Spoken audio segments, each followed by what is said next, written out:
A man who holds his opinions about as well as he holds his farts. Adam Carolla. Yeah, get it on. Got to get on the choice. We're going to mandate you get it on. Thanks for tuning in. Thanks for telling a friend. Comedian Katie Boyle in studio. Very funny stand-up special. I'll do it myself. It's currently available for streaming on all major platforms. YouTube is probably the best place to find it, right, Katie? Yes, please. Thank you. The album hit number one on iTunes, by the way. Charts. Dates coming up. We'll get into that. So what's your story? Born in Ireland? Born in Ireland, yeah. And comedy, not, I don't think of Ireland as like a hotbed of comedy, stand-up comedy, but it exists. Yeah. But how were you inspired as a young person? I think everybody in Ireland, though, is just really, really funny. Yes. And it's traditionally, there would have been storytellers as a job. So there's a lot of storytelling within the culture. I would have never thought about being a comedian until I moved to the States, though. And then I just made friends and they were always laughing at me. But it was hard at home in Ireland because people talk over each other, everybody's laughing. And then my friends here were like, you should be a comedian. And I was like, okay. And that was kind of it. So But you came here for something else. I came here to be an artist. I was an artist in Ireland and I worked at, I don't know if I'm like, it's bad that I'm shitting on the place and saying the name, but I worked at a big museum. Yeah, I won't say it. But I interned there and I hated it. It was just very like elitist. New York, LA? Yeah, New York.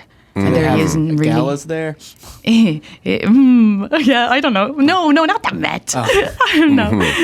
It was a different one, but it was, it was just very like, I thought I would learn stuff on the internship, but it was like full-time unpaid. And then like when I got there, they were like, get a beer license. And I was like, I don't even know where I am. Sort of way they just kind of threw all this work at you. It was also an English woman I was working under. So I was like, oh, the fucking English are beating down the Irish again.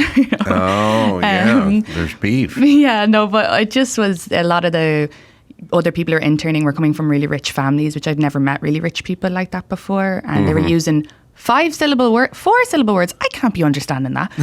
And then there was a comedy club across the street and I just went over and did an open mic. It was Creek in the Cave, actually.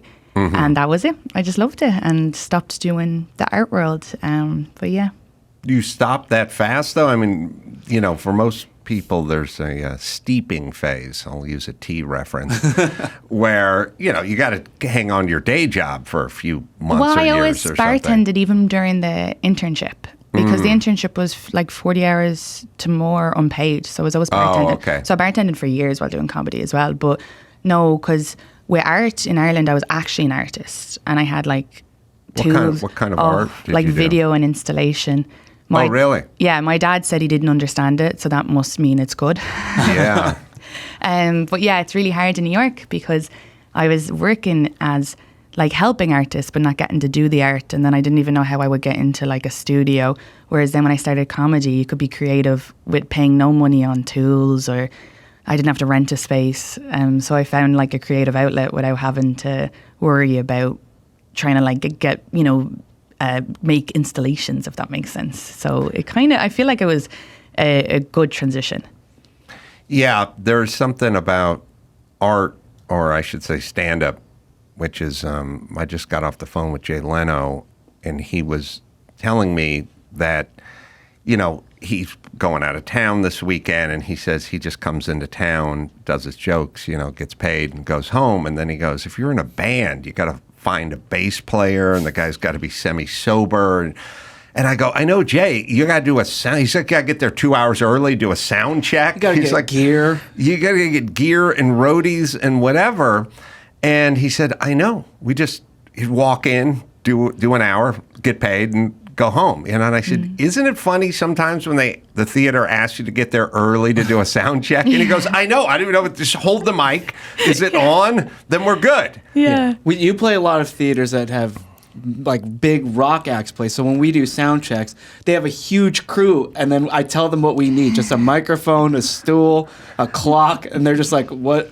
That's it?" They're so happy. That's what all it is. The other thing he was lamenting, I guess, Jay was, and I said it to him. I said, "Look, I play these theaters, and I look up on the poster, and it's Santana, and I'm like." There's 14 guys in that picture. Look, you have a whole percussion section and everything else. I'm barely getting enough to make this worth my while. How do you guys get paid with roadies and amps and trucks and percussions and horns? And like, how's it? And the answer is they go, oh, we just break even. And then he said he used to open for Chris Christopherson, who would say, oh, you just do it to sell albums. You just play the gigs to sell the album. But no one sells albums anymore. So what is that life? If you're on the road and you're like in a ska band and there's 9 people in your band and you're doing 1,000-seat venues, like how's that work? I guess merch. They sell a lot of merch. Yeah, they have big merch tables with Must be They're the like merch. a store. They're like a little H&M after the gig. Yeah, but the stand-up's the best because you just show up and you don't have to bring any equipment or roadies or anything. Yeah, even for merch, what I do to like not feel guilty about not using the art degree, I paint my merch. Oh, you do? So I bring or else I'll like make my own stickers. And so I don't know if people just feel a bit sorry for me then, so they buy it because they're like, oh my God, she's hand making stickers, this loser. But yes, I'll do it while I'm on the road. So like when I get to the hotel, I'll just paint a few things or draw a few things, and then it just feels like I'm getting free money then. What about, you said you did like video installations. I did video as art. And installation. So the installation was buildings. It was a bit weird. It was a bit like, I don't know, it was a bit like, oh, that girl needs medicine. But it was meant to be experiential. So like how people would have different experiences within the art. I wrote a thesis about how if you have different memories, you experience places differently, if that makes sense. So that's just what that was about. It's very weird. But you got to go out and shoot stuff and then have monitors and No, stuff? so that was just for the installation. The video element, I had done video art as well. So I made movies about like communication. I did a movie about how if you say the same script in different tones and how the same words can mean very different things. And so I did movies about that. So that was different. So the video was different to the installation. Is your dad supportive now that you're doing stand-up versus that? Yeah, he is supportive now. At the start, he was like, you're in a basement. I spent $2,000 a year on this degree. But no, he's very supportive. He's a big part of my comedy, so he likes it. You know, people will quote jokes to him. And so he just, he enjoys it now. Well, that's good. Yeah, most parents don't enjoy when they're a part of the comedy, but it's usually because it's not flattering. Yeah. I mean, I think I talk about him fairly. I ask for permission sometimes. Like there's certain jokes I ask for, because I have a joke about how because my mother was very violent when I was growing up, and she was violent to him, and that's like a kind of touchy thing. So I called him and asked him, and he was like, yeah, tell the world, women hit men too. Was your mom an alcoholic? No, she just was possessed by demons. That's what we say in Ireland when you have serious mental health issues. Oh, wow. But yeah, she's just really mentally unwell, and I guess didn't take the pills. So yeah, what can you do? But That had to be terrifying. yeah, it was. But Ireland's very like, you just suppress the stuff, and I'll process it when I'm 80 and I'll just pass away. Right. So for now, I'm like, everything's fine. I'll be telling people stories and they look so upset, and I'd be like, God, maybe this is a bit darker than I think. Well, I think there's some balance between tamping down your feelings and eating your feelings and suppressing your feelings and wallowing in your feelings like we do here. Yeah. So here everyone's on the spectrum. Everyone has a clinical diagnosis. Everyone's on some sort of mood altering something. Everyone's a victim, even if they weren't a victim. And now you're just kind of bathing in your own neuroses. Yeah. And always unhappy. It's true. My dad did this management class because he's a policeman in Ireland. But before people get annoyed by the police, he doesn't have a gun, he just has a stick that he hits with. So it's very different. But he did an emotional intelligence class. They made them do that as if you're going to be managing a team. But they said it's a lot of time people bring their problems like a little monkey on their shoulder, and they kind of teach you to just leave that at the door. But I thought it was really interesting when he said that we do that. Like that's why therapy is good, if you go and you process the stuff and then you just leave it behind. Whereas sometimes people don't. They just carry their problems around on their shoulder, and it just affects your life a lot. So your dad was a police officer. Yeah, he still is. Yeah, he retires next month, so I'll be able to talk a lot more about that then. Who was getting beaten by your mom. Yeah, but he divorced her when divorce became legal. So Oh, it wasn't legal? No, they had to get married because they had me. So listeners, use condoms. Oh, wow.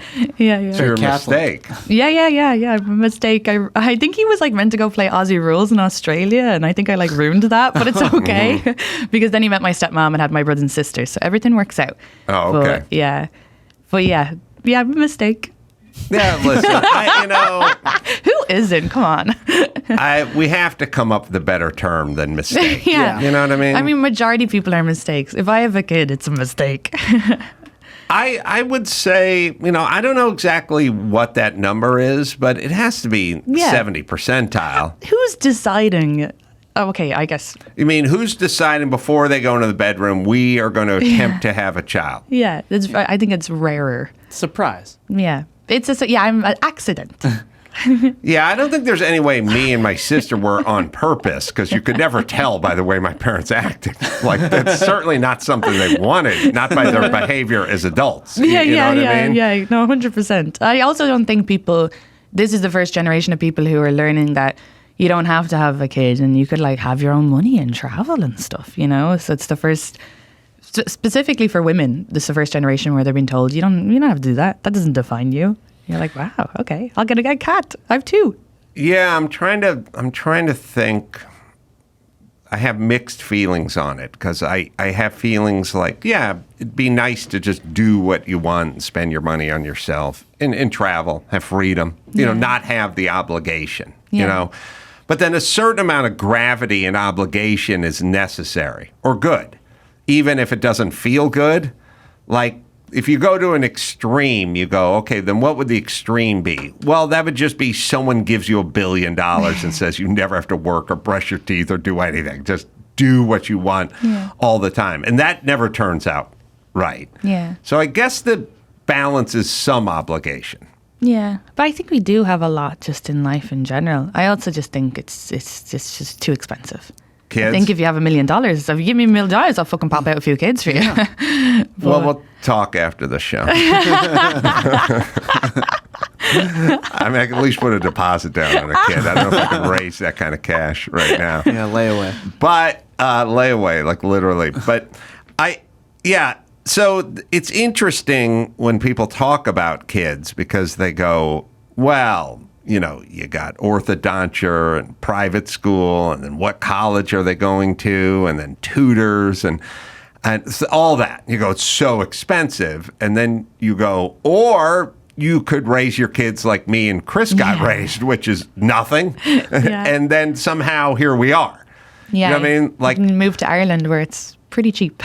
Yeah, and you can send your kid to a private school, and you can get them braces, and you can get them a tutor, and you can save for college. You can do all that, or you could do nothing, which is three-quarters of people I grew up with just were on the nothing route. I didn't cost my parents anything, because there wasn't any of that. But I think it's like 30 grand just to give birth in it is New York. So even at the get-go, you're already fecked.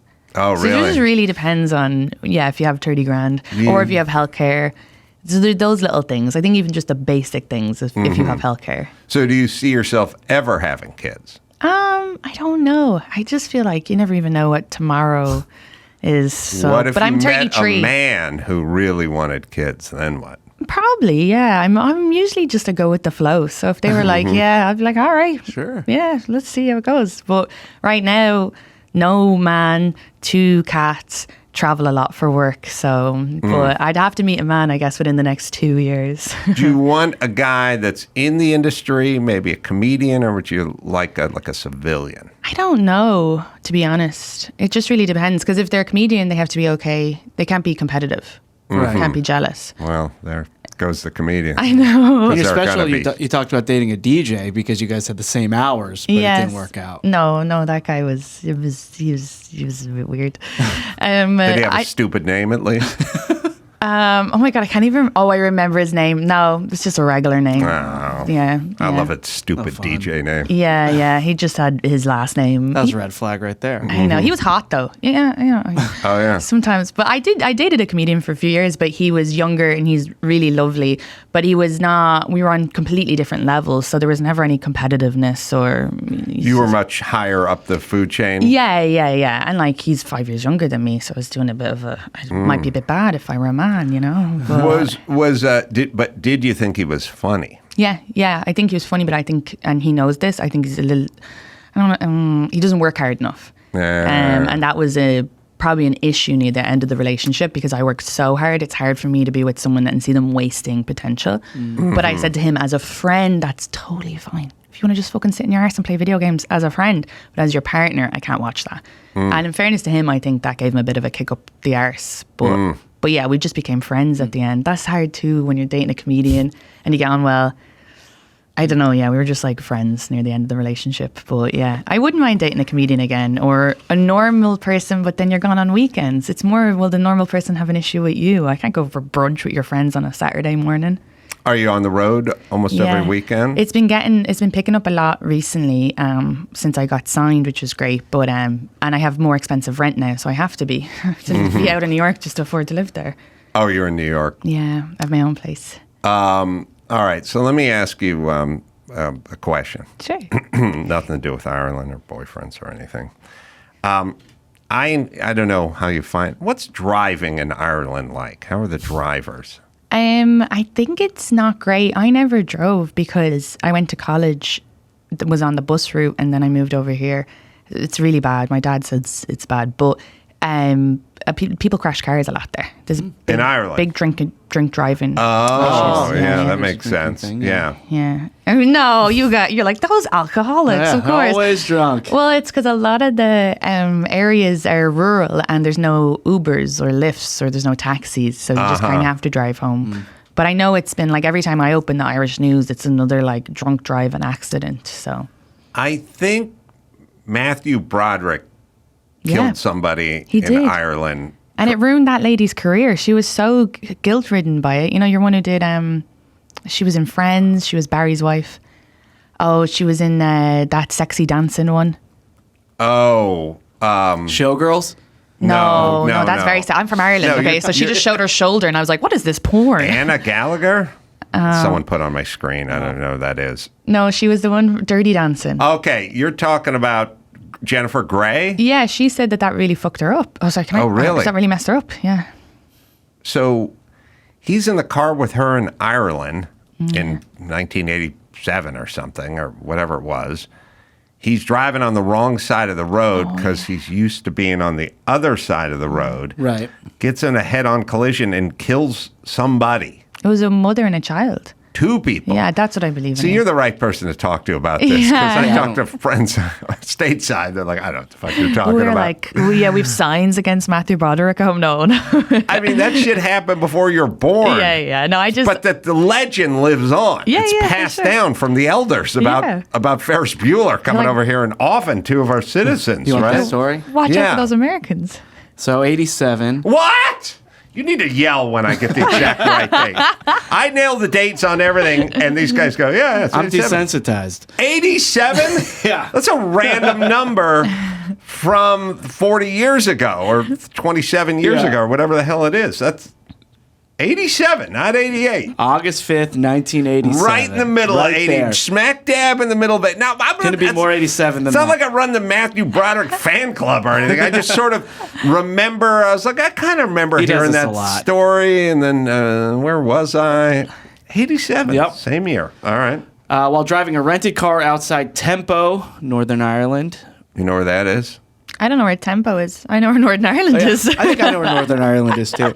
Broderick crossed into the wrong lane and collided head-on with another car. The driver, Anna, 28, and her mother, Margaret, 63, are both killed instantly. He was vacationing with Jennifer Grey, whom he had begun dating during the filming of Ferris Bueller's Day Off. He suffered a fractured leg and ribs, a concussion, and a collapsed lung. Grey's injuries included severe whiplash, which later required surgery to avoid paralysis. Wow. Yeah, Broderick told police he had no recollection of the crash and didn't know he had been in the wrong lane. Wow. And is charged with causing death by dangerous driving and faced up to 5 years in prison, but was convicted of the lesser charge of careless driving and fined €100. Is there any possible conversation where, like, after the crash, you say to Jennifer Grey as, like, Matthew Broderick, look, this is horrible and I wish it never happened, but we are on vacation. Like, can we enjoy ourselves? Like, we have 4 more days. I think and it's pretty beautiful out here. Yeah, I don't know. It affected her for decades after, so I don't think she enjoyed the rest of the holiday. The typical man being like, can you just fucking move past it for a few days? I'm going to have to pay for this fucking holiday. Yeah. Yeah, can't get the deposit back from the Airbnb. There's nothing we can do about it now. What's done is done. That's a turn the page. Moving on. We've all lost loved ones. He definitely was drink driving, I'd say. Can't remember it. Doesn't remember it? Yeah. Yeah, and then the fact that she felt so guilty, it's, yeah. Ooh, and then I love, that's such Well, a what Irish. time of day was it? That's a good question. I'm not seeing that. Yeah. Also the payoff. I've seen so many things in Ireland where they're like, oh, this guy is getting 12 years in prison, or he can just pay the family, and then they just end up paying. It's so, is that here as well, where you could just, yeah, I'm sure famous people can just pay it off. Is he welcome back in Ireland? I don't know. Mate, I'm sure. Call your dad. Yeah. Your dad may have arrived on the scene. Yeah, well, He may have no, been the he was in officer the in South. charge. He was in the Republic. So the North go by the PSNI. They're different. Oh, okay. Yeah. I had a fantasy They about have your guns. dad being first on the scene Yeah. there. So, They yeah. were just happy it wasn't the IRA. They were like, okay, Matthew Broderick, we're fine. Yeah, that's my only Matthew Broderick Ireland recollection. But I think it did screw up Jennifer Grey, because she came on my radio show probably 10 years later and had a crush on me. Oh. Yeah, so she obviously wasn't right. She was in a lot of pain or denial or something. Maybe she had some effects of the concussion carried on or something. But Yeah. there's only a few guests who were like, oh yeah, that person wants to go out on a date, and I think she was one of them from back in the day. Not my cup of tea. I don't She's know why. hot. I loved her in Friends. Thought she was great. Was she in Friends? I even Yeah. forgot she was in Friends. She was Barry's new wife. He was the one that Rachel. I know Friends too. well. Oh, she was the new wife. Rachel's best friend. Yeah. Right? Yeah. Ex-best friend. From Connecticut. Oh, Connecticut. Yeah. Now do you know who her dad is? Jennifer Grey's dad? Yeah. No. Is it a famous guy? Yeah. I couldn't even. And I don't know if he's still alive, but he was a famous Broadway actor, screen actor, and may have been in Cabaret. Joel Grey. 92 years young. Still around. Till Broderick runs him over. Yeah. He's yeah. coming for you. You better look over your shoulder, Joel. Yeah, her dad is a famous Broadway. Actor, singer, dancer, theater director. Yeah. Best known for Cabaret. Yeah, Liza Minnelli. Oh. Yeah. That's always the way. Anytime you see an actor, they're related to someone. Yeah, Nepo babies. Yeah, it's really like. Yeah. It's an issue. Yeah. I wish I had a little of that. Yeah, yeah. You wish you had a little Nepo baby stuff going on? I mean, I don't know. I probably wouldn't be funny, to be honest. Oh, yeah. Too soft. Yeah, I'd be an actor. Yeah, you wouldn't be funny. You're right. All right, so back to the automobiles. Okay, back to the cars. I got yeah. sidetracked. Right. Oh, because you were asking because we drive on the opposite side of the road. No, I was just sort of asking what your experience might be of people who drive out, let's say, in L.A. or New York versus Ireland, because I ran into a horrible person today on the road. Okay. Not literally, but... Well, I'd say that. Well, I've only been passenger, but what I've noticed in LA is there was obviously people on drugs in the just trying to get into the car, or like we were beside a car and a guy in drugs tried to get into the car on the other side. So like when you're parked at the traffic, you're kind of at risk of someone trying to get into your car. That would never happen in Ireland. Someone tried to get into your car? The car beside us.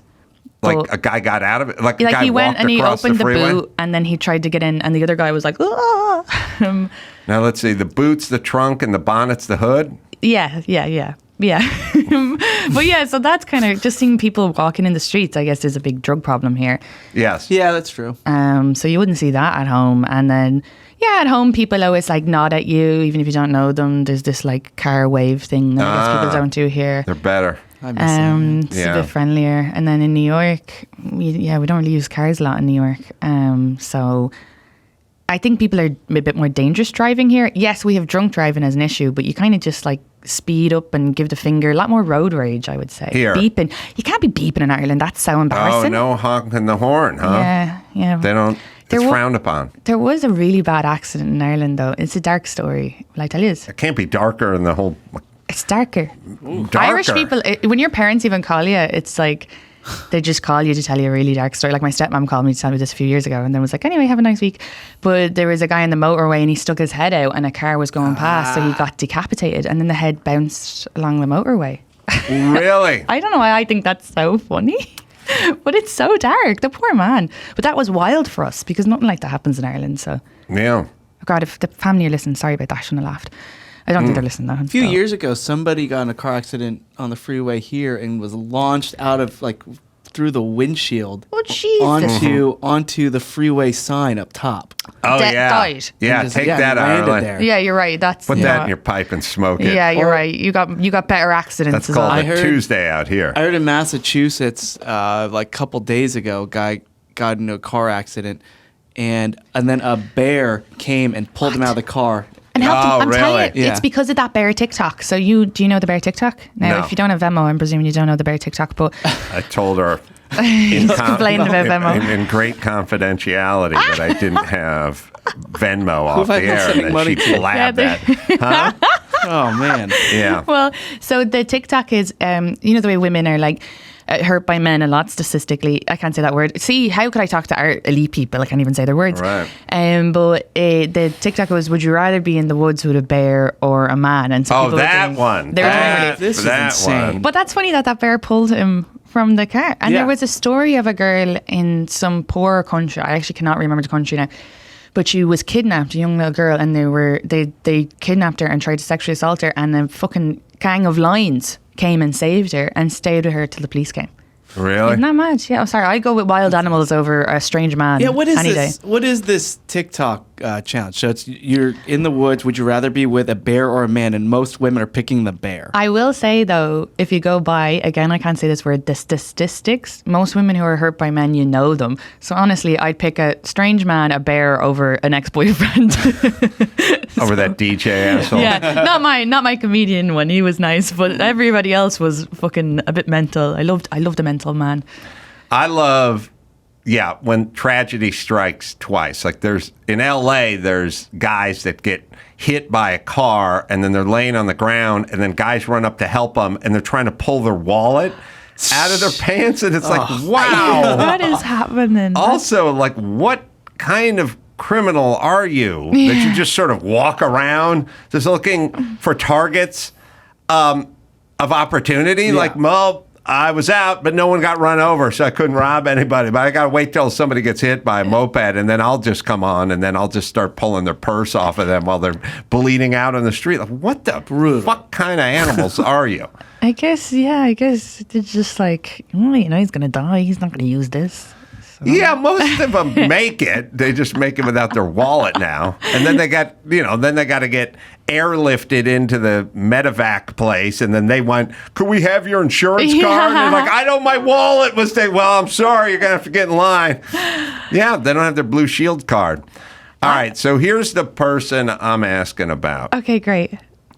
I'm always curious because I'm sort of curious I get the people who drive and cut people off. I get the horn honking. I get the finger. I get the fast drivers. I get the slow drivers.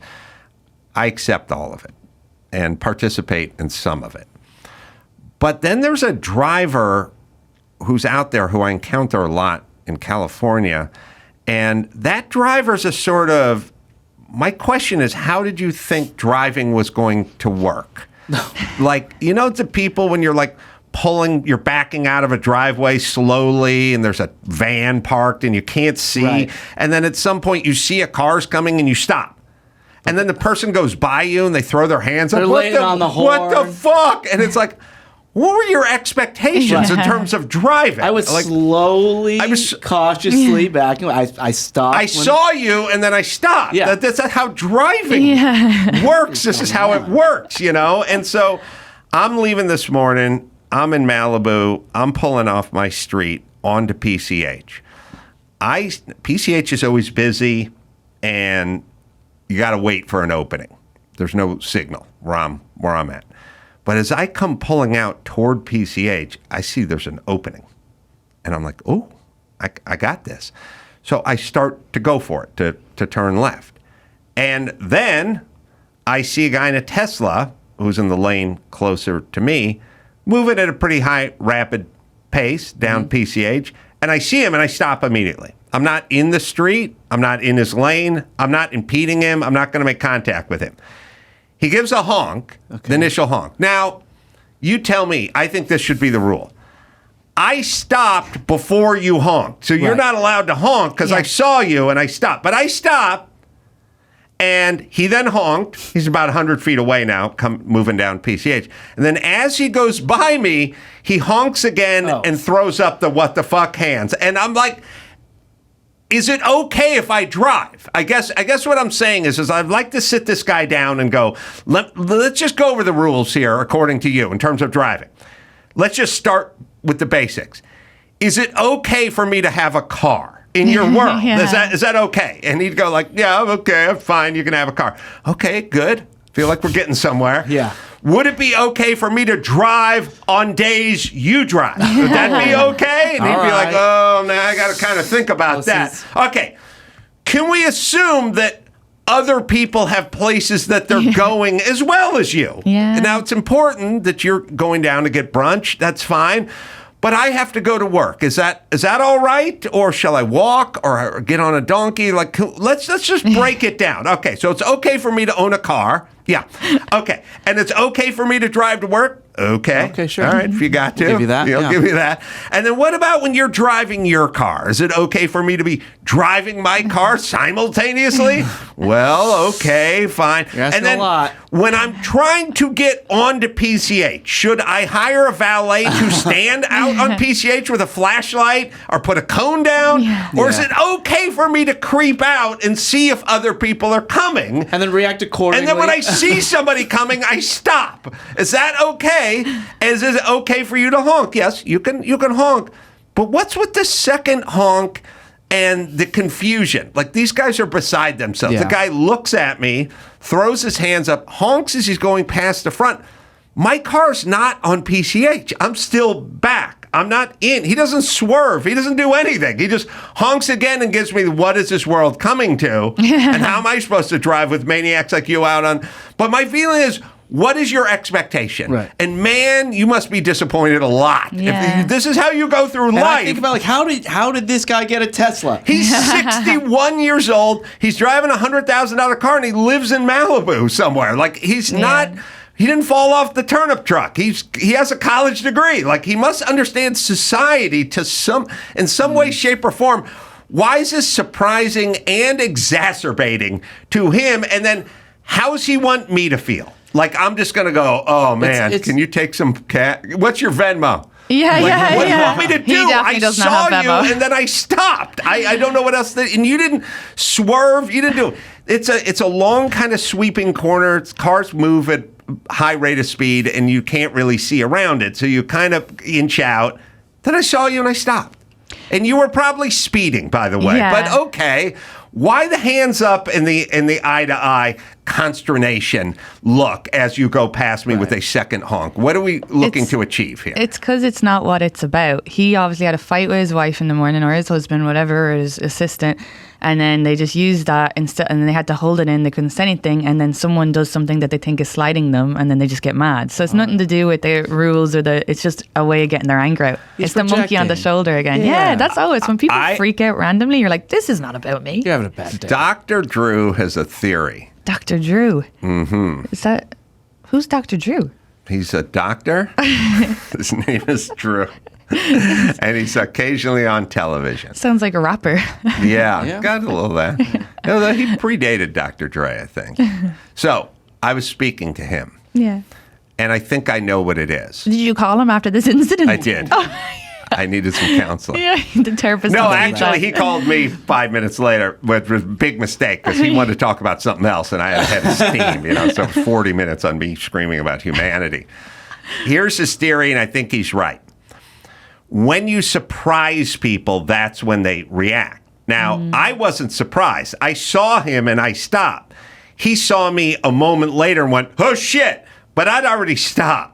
But he was surprised. He was startled. He was startled. And when he got startled, that's when people are at their worst, But he did the first honk 100 feet away. Did he need the second honk as he went by my stop? No. My car stopped. No, he's in the wrong. Also, that's so funny that you see the worst of people when they're startled, because when I'm startled, I laugh. It's like, you're like, oh, that was kind of a surprise. It's so weird that your automatic reaction is, fuck you.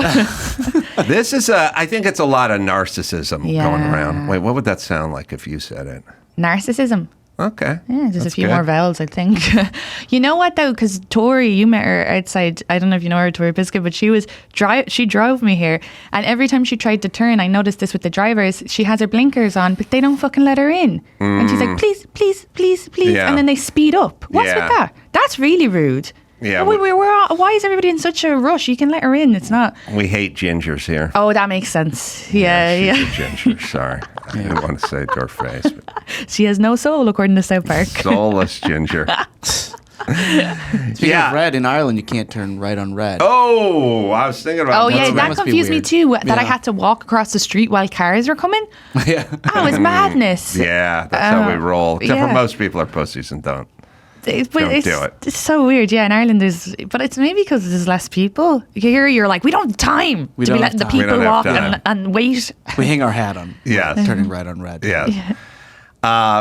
I think there's a general narcissism that's going on. And Defo. People are very all about themselves, individual. And no sense of also- People community. don't like to be bothered. You bothered this Yes. guy. And guys have turned into colossal pussies in this country. Oh. Yeah, such pussies. We are. And I experienced this a million years ago. I haven't told this one in a while, but I always things burn into my psyche, and I go, "This is a bad sign." I was trying to get on the lot at Hollywood Center Studios, filming a TV show 25 years ago, and I pulled up to like the gate, and the guy was like, "You don't get the wrong." Well, actually, what I did was the stupid lot had a line of like 13 cars to try to get into the lot, and the first guy's always giving them ID, and they're calling people and stuff.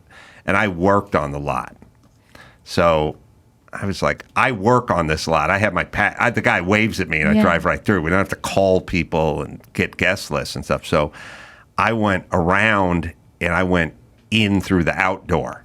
I went around to the out one to go in. Because fucking work on the lot. And there's a long line. And the guy goes, you can't come in. And I'm just open the stupid gate. And the guy goes, you got to get back in line. I go, okay. I throw my car in reverse, and I start looking over my shoulder as I'm backing out. And there's some 25-year-old douche dude who's not walking on the sidewalk. He's walking right behind my car. My car is 10 feet from the sidewalk. He's like walking right behind her. And as soon as I start letting the clutch out, manual, dude, fine, reverse, I look and I see him the second, and I hit the brake immediately. And I don't touch him. But I came close to him. Yeah. And then the guy throws his hands up, and he's like, what the fuck? Whoa. And I'm like, sorry, I didn't see you. But I did see you. I stopped. Yeah. And You're not dead. Keeps doing the what the hell, man. And I go, sorry, I didn't, and then he walks by. Of course, he's got some business at the guard shack, so he's there. Then I loop around and get back in line. And then I come back, and he's still at the guard shack. And I pull up, and he's like, hey, man, that was close. You almost hit me. And I go, he needs to let it go. I know. I go, sorry. I know. I didn't see you the last second, but sorry about that. And he goes, yeah, man, you almost hit me. And I said, yeah, sorry. I just was trying to back out. And he goes, yeah, it was close. And I go, I didn't hit you. are you I trying to do at didn't this hit point? you. What are you Just trying to shut get? the fuck up, you fucking entitled fucking pussy piece of shit. Fucking get the fuck out of here. I was like, a fifth time he wanted to revisit this. I go, I didn't hit you. So Imagine shut the one fuck out of up. this. Imagine I don't know what dating you him. want. Oh. Imagine dating him. 6 You never months. drop anything. Worst Those are the mistake I worst. ever made in my life. That fucker narcissist had to make him breakfast every day. Oh my God, could you imagine? He just Oh. never let it go. He's like, this egg was almost poached, Yeah. but not quite. Oh, God. I literally had to yell at him, I didn't hit you. Shut the fuck up. Like, I don't... What else do you want from... Here's what I'm saying. What are you looking for from this exchange? Some weird I told you validation. sorry 3 times, Yeah. and you were never touched. So what do you... But the guy does the second honk with the hands flying up. What does he want? Do you want me to go to the beach and You should kill follow myself? him. Yeah. Like, I'm just gonna go, what if I just went into a shame spiral? I tilted the rearview mirror down and I looked at myself and I was like, you don't deserve to live. And I just put a fucking pistol in my mouth. Like, Drive straight into what the do you want me to do? Drive off the pier? It's I crazy. saw you and I stopped, you old fuck. What do you want from me? Who are you? Who do you have a daughter? Because if you do, she's got an eating disorder. That's for Yeah, fucking sure. for sure. Who are all these people? No, Let people. it go. I had this weird. This is Hold on, reminding talking me. to me. No, well, no, actually. But I had a weird interaction where so I was headlining a venue and it was on like an off night and a lot of people came out. So you should be like, oh, that's great. And it was on a night that not only was an off night, but it's like a special night that's a hard night to get people out. So anyway, but I literally get off the plane and I'm there in my plain clothes, so like your tracksuit, and no face on, hair tied up in a bun. I'm just like, I'll get ready when I get in there, and all the people are queued up and they're like, oh hi, they're very nice, like, oh hi Katie. And when I get to the venue, like get to the door, my name is in fucking lights, my picture is there, and my bag, and the bouncer goes, ID. And I go, well, actually, sorry, like and I didn't say headliner because I still feel, I just go, I'm the performer, because it's this fucking humble Irish Right. bullshit. Like, oh, I'm the performer. And he goes, ID. And I'm like, I mean, my fucking face is there. But I'm Right. like, I don't actually know where my ID is because I'd shoved everything in my bag. And he goes, I don't care. Get your ID. And I'm like, what the fuck is happening? And this is in front of all these people who paid to see me. So I'm searching through the bag. And then as I find it in my hand, I just go, wait, what if I couldn't find my ID? Right. And he goes, I'd only let you in when you're due on stage, and then you'd have to come right back outside. So it's like, you'd leave me here in my fucking my outfit. He from wanted ID for drinking. no, just to get into the fucking show. Yeah. Yeah, but he said he'd let you on stage. Just he'd let me on right before I'm meant to go on stage. So like I'd And have then to he'd stand get you out outside of there. for while the host and the opener go on. Yeah, he's not doing ID. Who are you? He's doing ID. Yeah. You But can't it's also go like, in this club. but if that's you're also under- like a bit ridiculous. I completely. It's insane. And then I said it to the manager when I went in, because no one came in and asked if we wanted a drink or anything like that. And all I wanted was a fucking ginger ale. And I go, Jesus, this is a bit mad, isn't it? Like, I go, firstly, if Bouncer's not fucking let me in. And he goes, he's just doing his job. There's a lot of college students there. I'm not a fucking college student. Yeah. And then I was like, and can we get a drink? He goes, just go to the bar. And I go, all right, but is it free? Like, I don't really know what's happening here. And then he was like, yeah, it's free. Just go up. And I was like, what is happening? Yeah. Why is this so Listen, weird? no, not half, 7/8 of the clubs or theaters I've played, the show starts at 8. Mostly no opener, just me on stage at 8. And we pull up to the back door of the theater at 5 minutes to 8, and there's nobody there. And then at some point, somebody calls somebody, and they go, yeah. And then the guy goes, oh, or where are you? And we go, or we're in the back where you told us to pull up. Oh, you're down there? Okay, yeah, let me get a guy. And it's like, man, you're casual about this. You have a sold-out crowd. We're ready to hit the stage in 4 minutes. You don't want to send a guy to just stand out in the parking lot, like by the back door? Like, oh, it's locked. Yeah, okay, we'll send Javier down there. He'll let you in. It happens all the time. does. It's a weird way to run a business. Yeah, because I did, and I'm going to compliment them, but I did San Francisco Punchline, and they were the opposite. They were texting me before, like, do you need an escort past your fans? I was like, There's only great so nice. and horrible. There's no in between. I was like, oh my God, they're getting us food. Oh my God. Like, it was so, I was just, but that, it's funny because the other night made me appreciate that so much more. But yeah, you're right. It's kind of. There's no middle. Yeah, and either way, you're like having a fun time. But it's just weird to be like, I'd only let you in to get on stage. I'm like, all right, well, I guess I'd be going up in my tracksuit bottoms. Yeah, well, I've written a chapter about it in a book or two, so. Okay, yeah, I'll use that as my Bible. The dumbest people from high school and make them the gatekeepers. All right, we need to take a break. We got some news. Yeah. We'll do that right after this. Simply Safe. Well, when you travel, do concerns from back home, do they nag you? Oh, did you lock up, leave a window open? Well, I recommend Simply Safe Home Security, award-winning security and peace of mind wherever your summer plans take you. These guys have been great sponsors for over a decade here. We all use them. And like I said, when you move, you pack up your system and you take it with you, which you can't do with a hardwired system. Simply Safe has given me and many of my listeners real peace of mind over the years, and I want you to have it too. Whole home protection, a variety of indoor and outdoor cameras, plus sensors to detect break-ins, fires, floods, and more. And right now, you can get 20% off any new system. That's right, Simply Safe. Just go with the Fast Protect monitoring system and save 20% at simplysafe.com/Adam. Get your 20% off at simplysafe.com/Adam. There's no safe like Simply Safe. Viator experiences are what people love most about travel. Whitewater rafting, yep. Hawaiian catamaran, Catalina zip lining, well, that was the family. I was working, but Viator. They got a website and an app for booking travel experiences like the Grand Canyon Skywalk or a guided tour of the Vatican. Over 300,000 bookable experiences in 190 countries, millions of real travelers' reviews.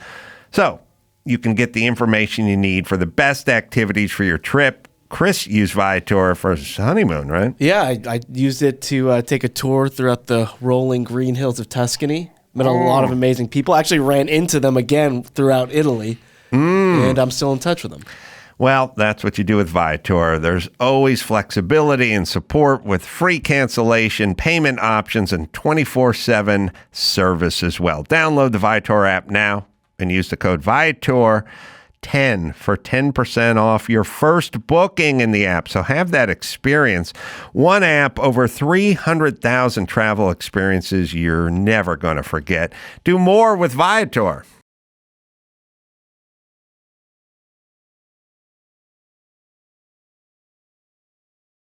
Cook Unity. Well, we all have our local restaurants, and we wish we could have them at home.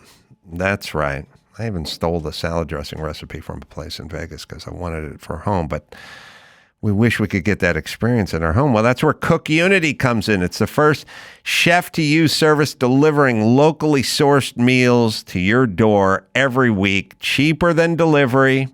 Go to cookunity.com/Adam or enter the code Adam before you check out for 50% off your first week. I happen to enjoy... You want to see? Tell me what this sounds like. Truffled fettuccine Alfredo with shrimp and Parmesan cheese. Oh, that was my favorite from Cook Unity. No cooking required for a chef-quality dining experience right at home. Unlike other meal services, Cook Unity is a chef collective. Every meal is handcrafted and made in local micro kitchens. And you know I hate food waste. Cook Unity arrives in fresh, compostable, recyclable, or reusable packaging that keeps in the fridge for up to 7 days, because you know I don't like to waste food. Hundreds of dishes to choose from, and the menu is updated constantly, so treat yourself to Cook Unity, right, Dawson? Experience chef-quality meals every week delivered right to your door. Go to cookunity.com/Adam or enter code Adam before checkout for 50% off your first week. That's 50% off your first week by using code Adam or going to cookunity.com/Adam. And I don't know if any of you have been to Ireland before. I know there's a few Irish people here, but Ireland is a very small town, gossipy type of country. Everybody talks behind your back. Everybody knows your business. So I was like, I'm getting out of this country. And then I came to America where people say things to your face. I was like, I do not like this.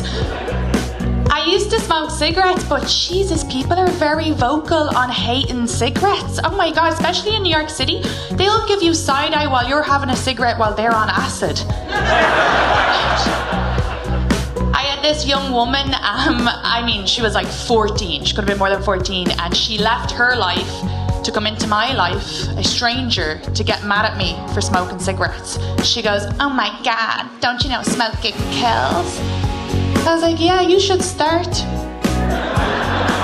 Katie Boyle is on the Adam Carolla Show. I'll do it myself.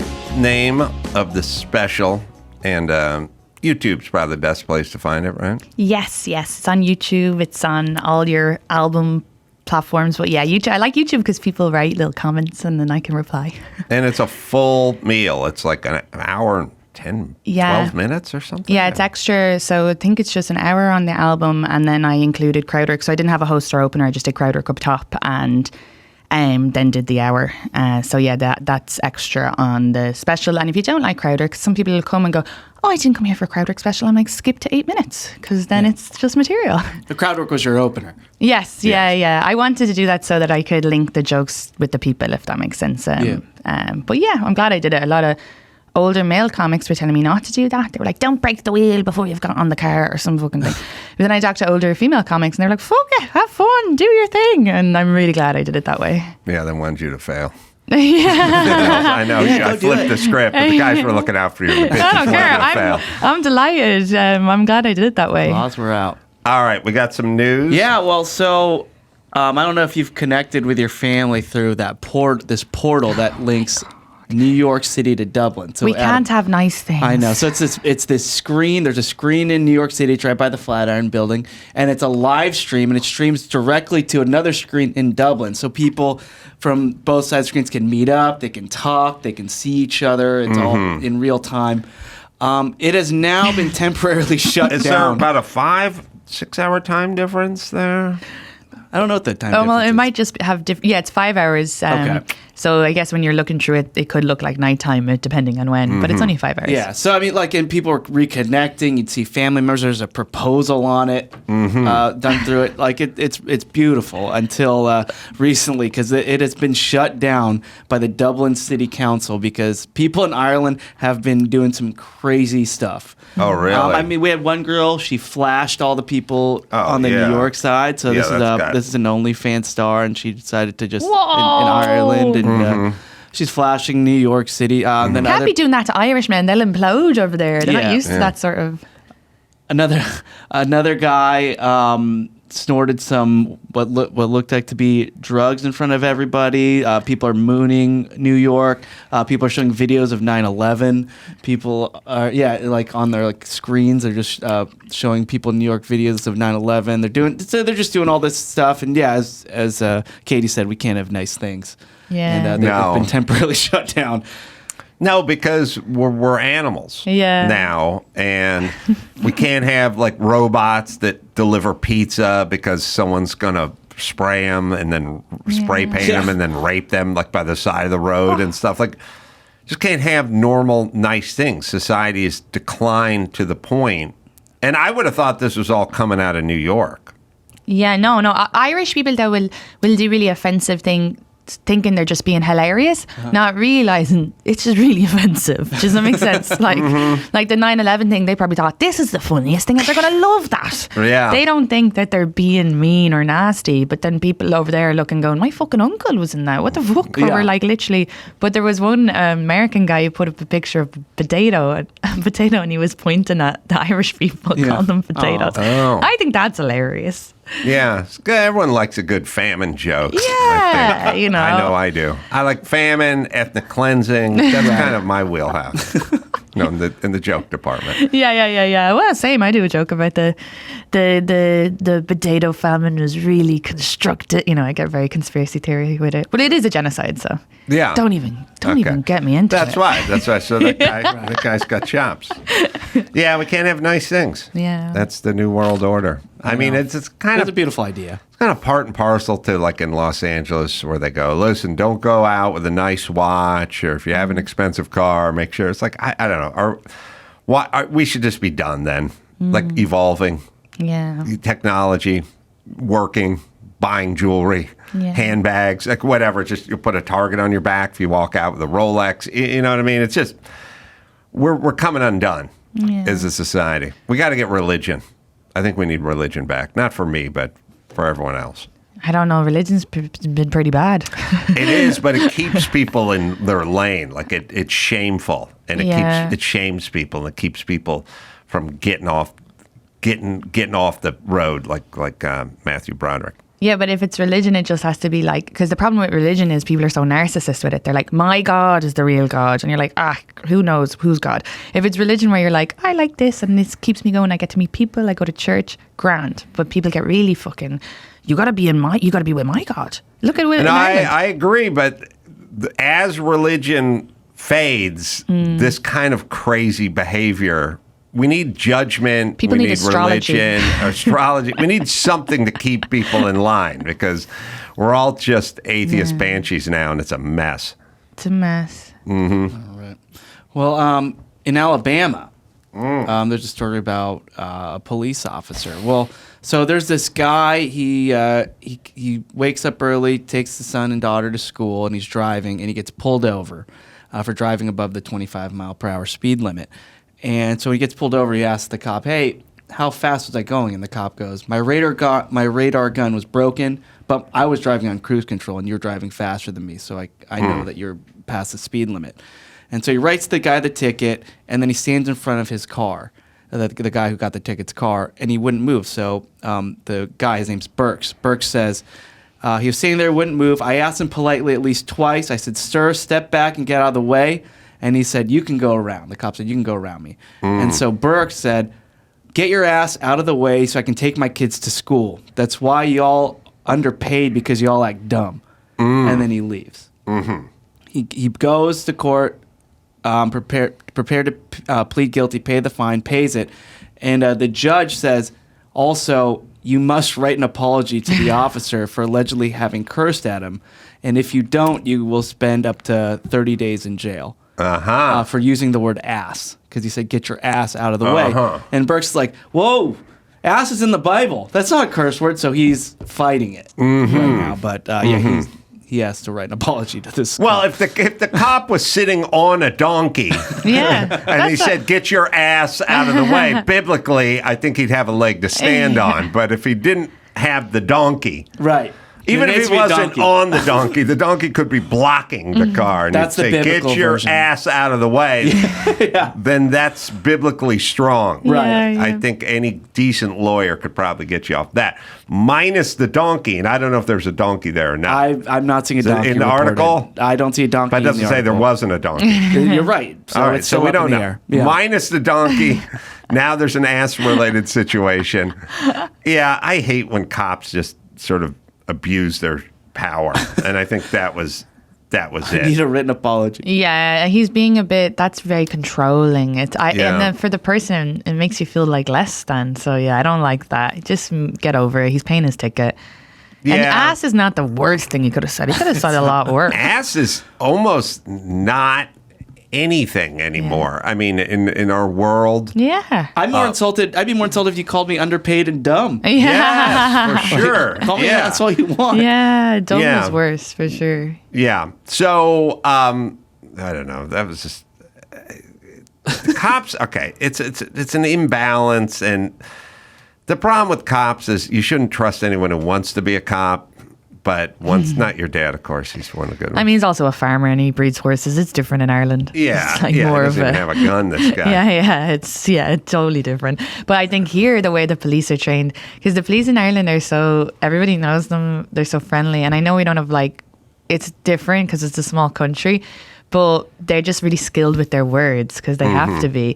So they just kind of guilt you. And I think that's a better way. They really embarrass you out of not robbing something. Yeah. But here it's more like a power thing, right? It's like I've got my guns and I'm trained by the military and I'm ready to fuck shit up. And that's just scary. Is he going to write the letter? I don't think he should. I think he should not write the letter. Yeah, I don't think he should. 30 days in prison, it's fine. Bert, he's probably never lived in the country anyway, right? I don't know. He's probably not planning to go to Europe. He can get a stamp on his thing that says, yeah. Yeah. So if your radar gun is not working, that's on you. But Yeah. they do that thing. They're saying they would pace you. If you're going 70 and they're going 70 and they're not gaining on you, then you're going 72. It's kind of, or as well, I should say. All right, one more. What else? All right, so the Sports Illustrated Swimsuit. That's I'm a now, wonderful listen, magazine can I publication. say something? If you now say to me, the Rock and Roll Hall of Fame class of 2025, I'm going to go, ugh. And they go, Times, 100 most influential. I go, ugh. Yeah, same. And then they go, Sports Illustrated. Ugh. Every time there's a new thing that I used to like, it's all ruined. It's all been ruined. That Rock and Roll Hall of Fame. Are you nuts? It's ruined. It's ruined. Times Most, Sports Illustrated. It's all, every convention of my childhood, everything that existed, everything that was, even half the time the Oscars, where they go, the best picture nominated. I'm like, okay, here we go. It's never going to be anything anyone likes. It's all ruined. Everything is ruined. I know Thin Lizzy's not in the Rock and Roll. Oh! It's because they had an Irish member. That's right. There's all this Irish fucking bias I've seen a out there. statue in Dublin. Yeah. Yeah, we love him. Yeah, that's right. Yeah. He's black too, Yeah, right? Yeah. So, in the there's a lot of black people in Ireland now, but I feel like he would have been one of the first who was actually Irish and getting stuff. So I think he had there's probably a lot on his shoulders, to represent, and so it probably dealt with a lot of shit as well. But yeah, we loved him. Yeah, he's hot as well. You love Thin Lizzy. Yeah, we loved Thin Lizzy. Phil Lynott. Yeah. Lynette. It's Died early. Yeah, it's just a hard life though, isn't it? Rock and roll? Yeah. Well, it is. I mean, it can be. Roger Daltrey's 80, so he seemed to get through it. There are it guys that get through it, and then there are guys that don't see their 30th birthday. Yeah. I saw an interview with him when he was younger on the Late Late Show, but he was twitchy. I'd say he did a lot of drugs and stuff. He was yeah, and it was but sad. But anyway, great musician. Oh yeah, love Thin Lizzy. Yeah. Now we got Fat Lizzo. So that's where we're at. That's what we have now. That's what we have now. We traded Lizzo, Thin she had Lizzy some for Fat drama. Lizzo. She did. She's always getting in trouble. She got in trouble recently as well. She did? Yeah. She's constantly getting in trouble now. The last year. Doesn't she announce every 3 days she's taking a break from social media and then has a meltdown on social media? So, I can't take a keep break. up with them. Just go on a Just holiday. take a break. She can't quit us. She should have an assistant do her social media and just leave it with her. Just play the flute and relax. Yeah, relaxed. Yeah. Mm-hmm. Well, so they announced the Sports Illustrated swimsuit. Is that women or men? Huh? Is that women or men? Women. And they just get in their bikinis? Yeah. Nice. It's wonderful. Okay, so the models, the cover models this year. Somebody's elderly mom and 5 he/she's. That's where I'm at. Chrissy Teigen. Ugh. Mom? Is she elderly? She's definitely a mom. I hate her. Is she a comedian? She's the worst. Is she No, what? A comedian? I don't know who she No, is. No, she's a she's a model. former model. Yeah, Talks- John Legend's wife. Oh, this talks a girl lot of here, shit. both that. No, Yeah. sorry, they've edited her face. When they do this, they should not be allowed to edit. That can't be her real face. That's Oh. they've pulled in here. You can tell. Yeah, it's Photoshop. ridiculous. Look, her neck compared to her fucking face. Just age, people. You go, girl. I know. Kate right. Upton. All right, You like all Kate right, Upton? okay. But what does she look all right. like? This is I'm coming exciting. back. I'm coming back. But Where's Kate? everyone's over We'll put her 40. I don't know. All right, keep it going. Okay, Hunter McGrady. Don't know who that is. Oh, she looks good. So this yeah. is Kate Upton. Yeah. Yeah, we like Kate Upton. Who's Hunter McGrady? Hunter McGrady is a model of plus size. All right, now here we go. It's on. But Let's see. yeah. So there's Hunter McGrady. Oh no, she looks great. She's the Not great. Sorry, that's not even plus to me, is it really? That's more curvy. It's plus. Oh. That's plus. Most American males. Yeah. Never have a plus size face. What do I tell you about plus size models? Always a regular size head and a big ass. Their face is never fat. They never have double chin. right. That's why I'm like, you shouldn't be called plus, should you? Most fat people have a fat head. Every plus size model isn't really representing plus size people. That's they true. have well shaped, well defined cheekbones and head. Their head is always skinny. Their ass is always big. If they wanted real plus size, I can show you what big people look like. Their head matches their ass. All right, sorry. And there's one more. Age 69. Oh, 69. 69. Mm-hmm. Gail King.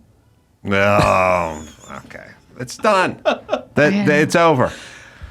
Gail King. What Gail does she King. look like? No, we'll remember. We'll put her up. But last year, Let's pretend. Let's all pretend for one moment she wasn't friends with Oprah. Oh, sorry. She does not look 69, though. nobody looks their age anymore. No. Nobody looks their Maybe age if I don't know what 69 is, but that woman's nearly 70. Yeah. Yeah. That's mad.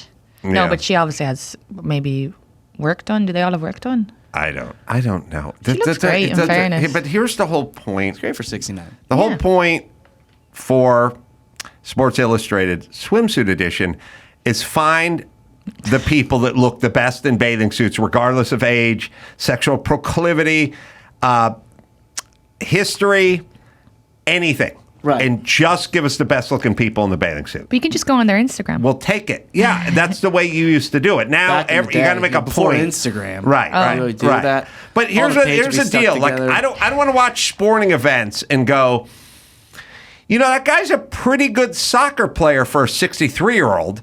I don't want that. I just want the best soccer players in the world on the field. Not that that's a real sport or I would watch it, but I'm just saying it for you. I don't want to watch the NFL and go, that guy's a decent quarterback for 71. You've ruined the game. You've now ruined the game. Have you not ruined the game? We go, oh, that guy's a cornerback. He's in his 50s and he's plus size, but he does a pretty good job for a quarterback as a morbidly obese guy. No, just get that. This is why we love sports. Can I say one thing? No question. Everyone on the field's the best. Everyone's the best. That's why we love sports. I genuinely think the idea of showing older women is great because Hollywood has been always like, you're dead after 22. But a lot of those women have work done, so I'd actually prefer if they did. You could still do a hot section too. Do the hot young girls. There you go. But then, we're actually gonna show these beautiful older women section. But like, I just feel like, okay, but you look my age. Your face does. Your body not so much. Well, but that's the whole. So you're not actually celebrating older women in that case. You're not. No. Yes, you're exactly you're- right. They used to do this all the time. They go, we have the first African American Miss USA. Oh, with the pixie nose and the comb straight hair and the blue eyes. Like, Yeah. oh, so you have the first black woman who looks like a white woman because we won't accept anything else other than that? Right. Like, Good point. so, and you're making so this is progress? Yeah. So you go, okay, listen, black lady, we'll make you Miss America as long as you look like a white lady. And hey, 65-year-old woman, we'll put you on the cover as long as you look like a 29-year-old woman. Yeah, that's so much pressure for now. Women are going to see that. They're not going to feel better. They're going to go, I have to fucking look like that to exist. It's like, sorry, at 69, I thought I could be fucking grey. I could be just, a bit of a slump. No, I'm going to you look gotta- like that. That's more pressure. You have a sense. a lot of You have pressure. a sense of humor. So Yeah. you'll I'll be grand. You'll be fine.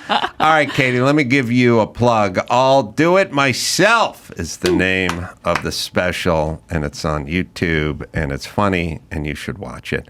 And there's live dates too coming up as well. KatieBoyleComic.com is where you go, right? Yes. All right, we'll take a break. The great Dennis Prager will be in the studio right after this. Homes.com knows that when it comes to home shopping, it's never just about the house or condo. It's about the home. And what makes a home is more than just a house or property. It's the location. It's the neighborhood.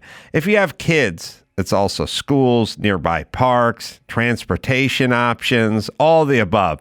That's why Homes.com goes above and beyond to bring home shoppers the in-depth information they need to find the right home.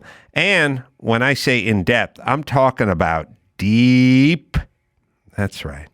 Each listing features comprehensive information about the neighborhood, complete with a video guide. They also have details about local schools with test scores, state rankings, and student-to-teacher ratio.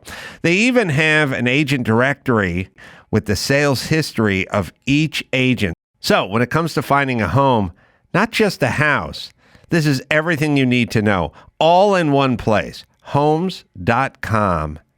Homes.com. We've done your homework. Oh, Riley Auto Parts. Well, they're in the business of keeping your car on the road. Friendly, helpful service, and the parts people with the knowledge who know how to do maintenance and repair. It's so funny. I was just driving up in my old neighborhood the other day on Foothill Boulevard, and I saw the old O'Reilly I always used to go to when I lived in the neighborhood, and I was wrenching on my own car because I had to, because I couldn't afford a lease. I had to fix my own car. So they've got thousands of parts and accessories in stock, either in store or online. You never have to worry. If you're in a jam, they got your part. The team at O'Reilly Auto Parts can test your battery for free in or out of your car, which is very helpful. And if it needs to be replaced, they'll help you find the right one for your vehicle. Need your windshield wipers replaced, the brake light fixed, or a quick service? They'll help you find the right part, or they'll point you to the nearest local repair shop for help. Whether you're an auto aficionado or novice, O'Reilly employees are knowledgeable, helpful, and friendly. They're the professional parts people. So stop by O'Reilly Auto Parts today or visit O'ReillyAuto.com/Adam. That's O'ReillyAuto.com/Adam. Bertram's back. Let the record show I'm a dick. The new animated series created by Adam Carolla and brought to you by the Daily Wire. Featuring Alonzo Bowden, Hell yeah. He catch you doing something wrong, he chuck a screwdriver at you. Megyn Kelly, Getting into being an esports mom, it's like being a soccer mom who can stay in her pajamas. Kyle Dunnigan, It's heated, does acupuncture, and can insult my competitors in 20 languages. Danny Trejo, Sharing this moment with you makes killing all them guys worth it. Patrick Warburton, Real men stuff feelings down with red meat, cigarettes, and violence. and Roseanne Barr.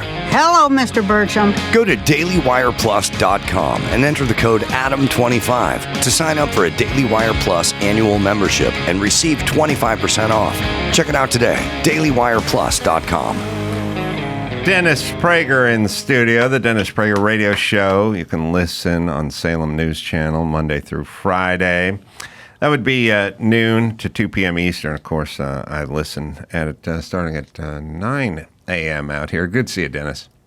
It's a joy. I'm telling you, I was listening to the prior thing, and I came in and told you how brilliant I thought your analysis was about we really just want to see the best, whatever it might be. Period. Yeah. Not you're great for. Yeah, like you're pretty hot for a woman that used to be a dude. I'm not right. interested in that. Yes. But so let's break down the game film then. People are attracted to sports in a way that sort of transcends most other motivations. You know what I mean? Like people go, I like watching this show because it's funny, or I like this series because it's good, or I like listening to this music. But then sports comes around and people are captivated. You know, and I mean, the numbers for the Super Bowl are insane in terms of viewership. You know, you could do a successful show out here, successful sitcom or something like that, and you'll get a few million views, but you don't get 100 million people watching and people talking about it. Whatever. And I realized it's the meritocracy. Right. There's no affirmative action in sports. There's no DEI. Nothing. There's no. I've said it a million times. There's no such thing as the owner of the team's son playing in the game. Right. That's right. Not even on the kickoff team. Not just like losing him out there on the kickoff team. And by the way, many of these guys have sons who played college football and stuff like that because they're sports guys, they're football fans. Nobody's out on the field. It's part of the reason. It's the last man standing, in effect, in America. Right. Everything else has been corrupted. Yeah, everything else has been corrupted. Right. So, but they did get one victory, the corruptors, changing the names of teams. Yes. I just spoke in Cleveland recently, and I did not realize in the audience was one of the owners of the Cleveland Guardians. By the way, it's difficult for me to even say the word because there is nothing wrong with the term Indians. Mm-hmm. Nothing. Can I tell a story? Please. Okay. So I defended Washington Redskins for years.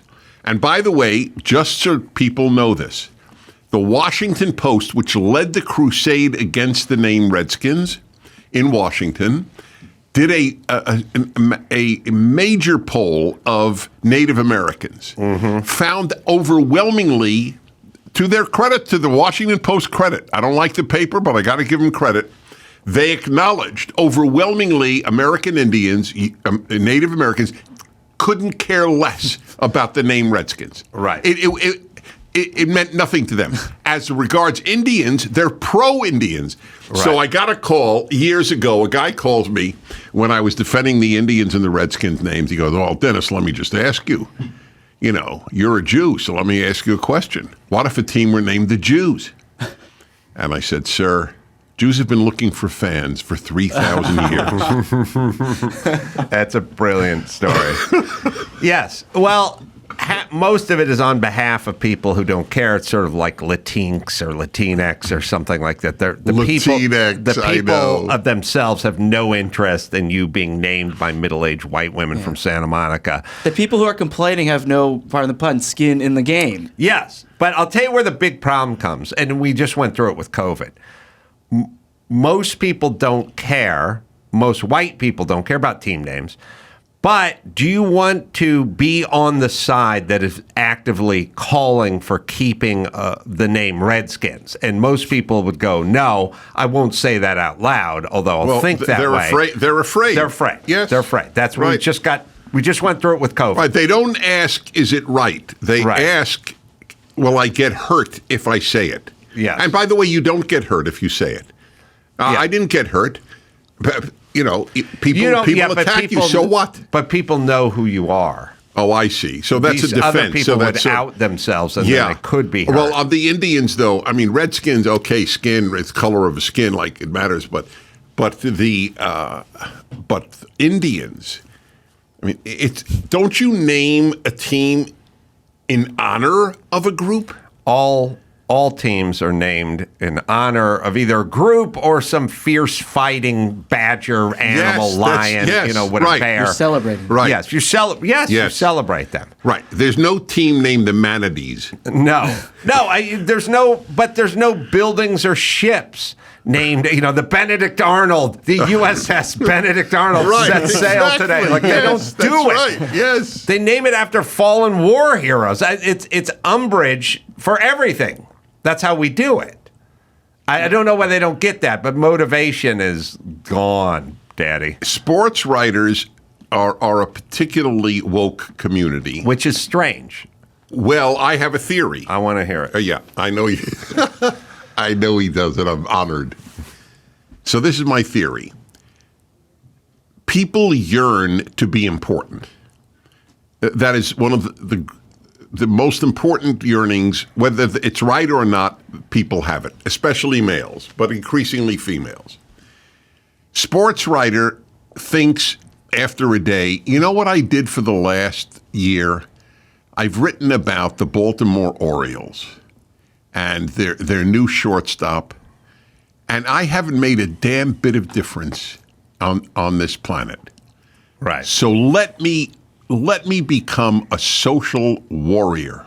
Yes. And I believe that. I believe that about Hollywood. Yes. A lot of 2 generations ago, actors believed that what they did was significant, which I do believe is significant. To enable people to escape the difficulties of life for an hour and a half in a movie is a gift. You have done people a real service. But now, the starting in the 60s or 70s, actors thought, that's all I'm doing? I'm acting? I want to change the world. And so every profession, I'm just a teacher? Oh, I want to change the world. Oh, I'm just a journalist? Oh, I'm just a. And I really believe that is a major factor in why, let's say, sports writers took up the idiotic crusades of changing the names of these teams. Yeah. I would have never thought that it would be this prevalent amongst sports writers because it's not popular amongst sports fans, the sort of woke, you know what I mean, and the agenda. Oh, right, but they're not answering to the fans. Right, they're not. Right. Absolutely not, and that's what you're speaking of.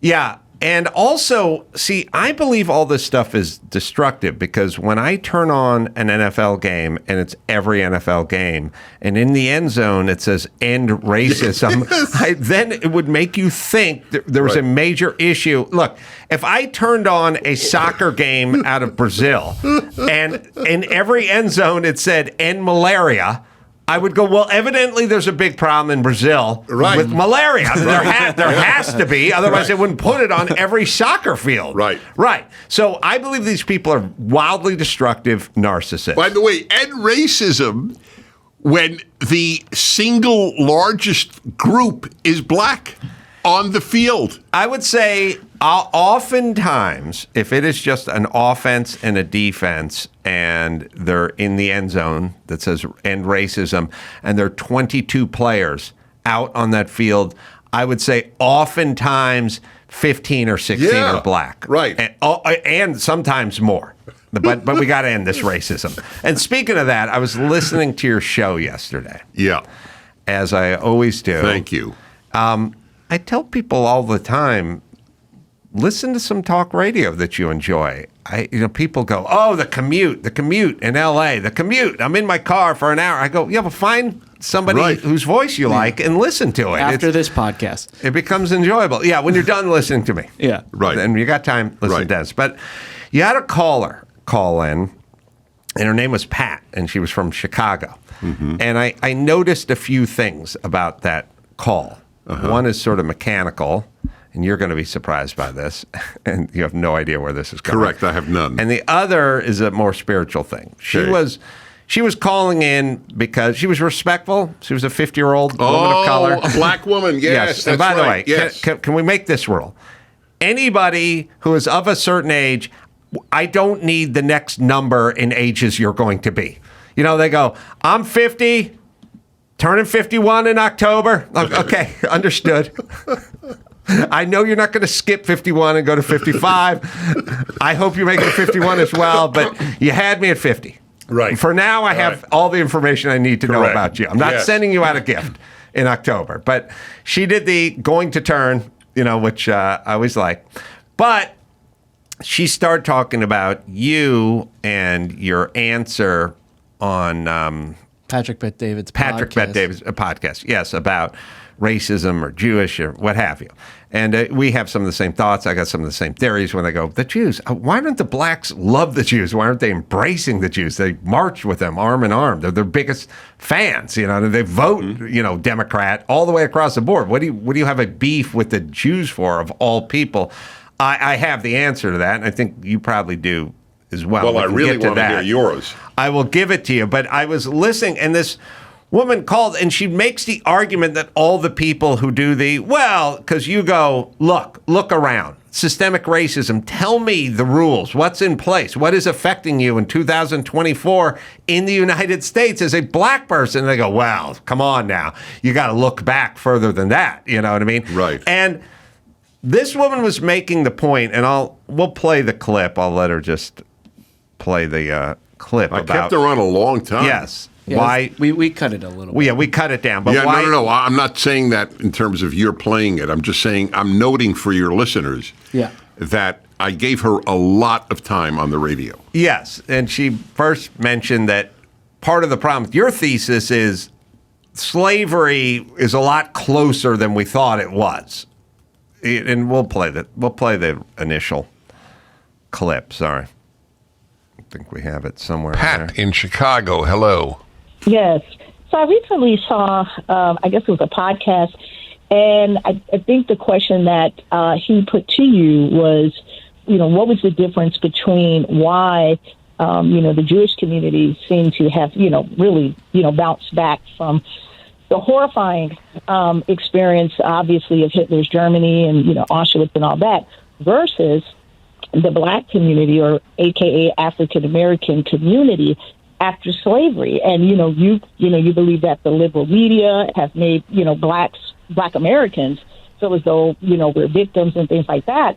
And I just felt that you totally missed the boat on it. And being a black American woman who's 50 years old, And I knew my great grandfather. He actually was the grandson of slaves. So all right, pause it there.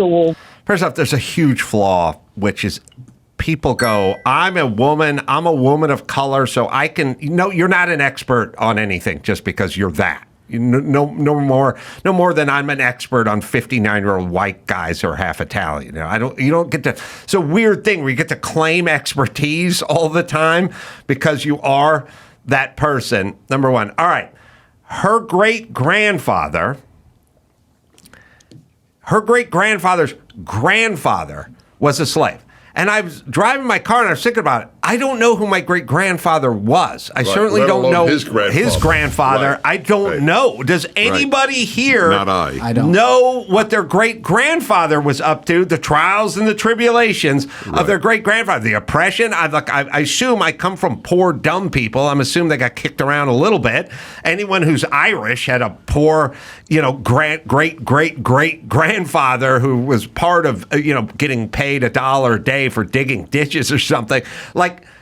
First off, history's riddled with great-great-great-grandfathers, being oppressed, but also, how much effect is that going to have on you in your daily life in 2024? And then, I'm trying to think, I don't know my great-grandfather. Do you know your great-grandfather? No. And do you know what he was up to? No. Have any idea? No idea. No idea. Correct. Literally no idea. I didn't know his name. My mind started bending. I was like, my grandmother's dad was a cement contractor in Los Angeles, like in the 20s, teens, 20s. Your grandmother's dad. My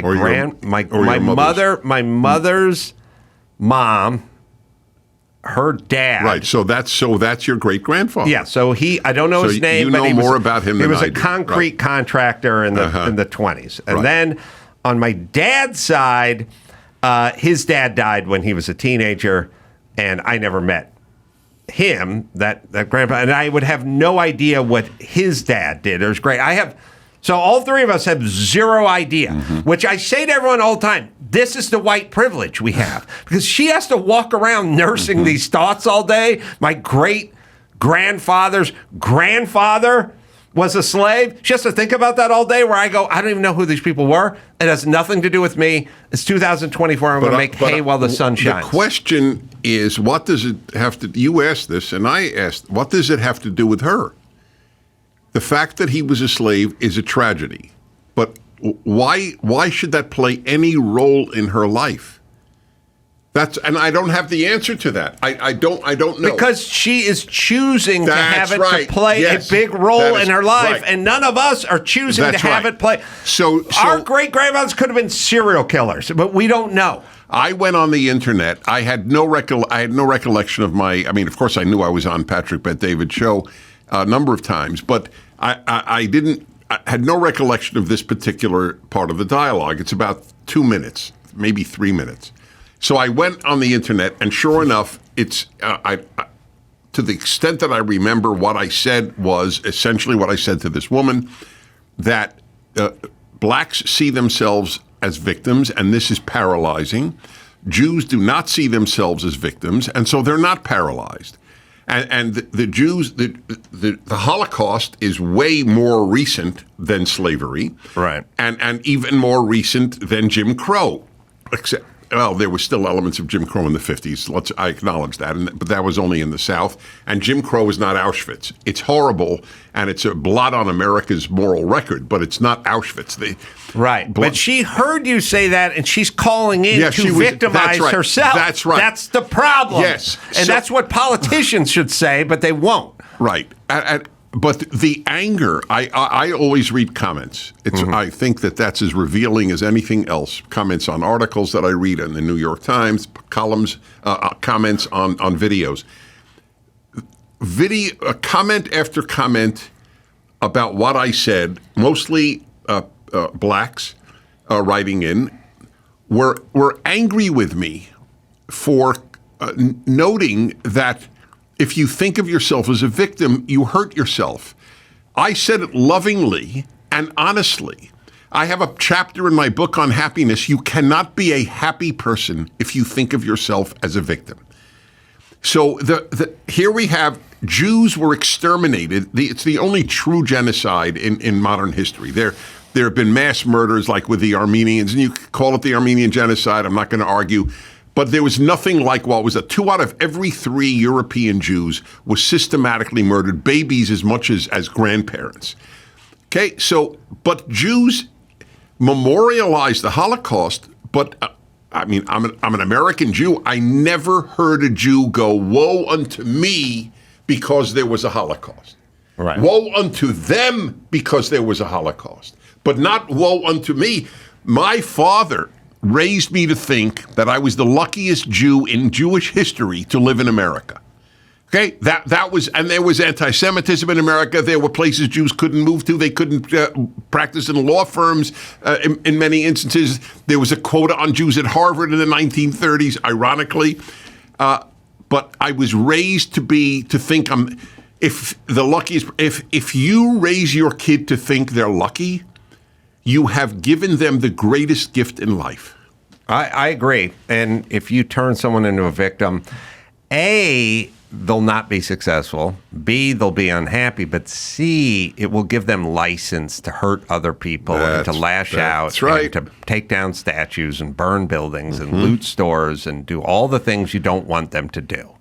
And I have no idea why we fan the flames. I mean, I do understand political expediency, but it's sad to me that politicians, there's certain, I think we grew up thinking, look, doctors are doctors, and maybe they take some money from the pharmaceutical companies, and maybe the pharmaceutical company pays for their golf outing or whatever, but they would never do anything to harm a patient. Like there was a sort of fiduciary thing where we thought they would not cross that line.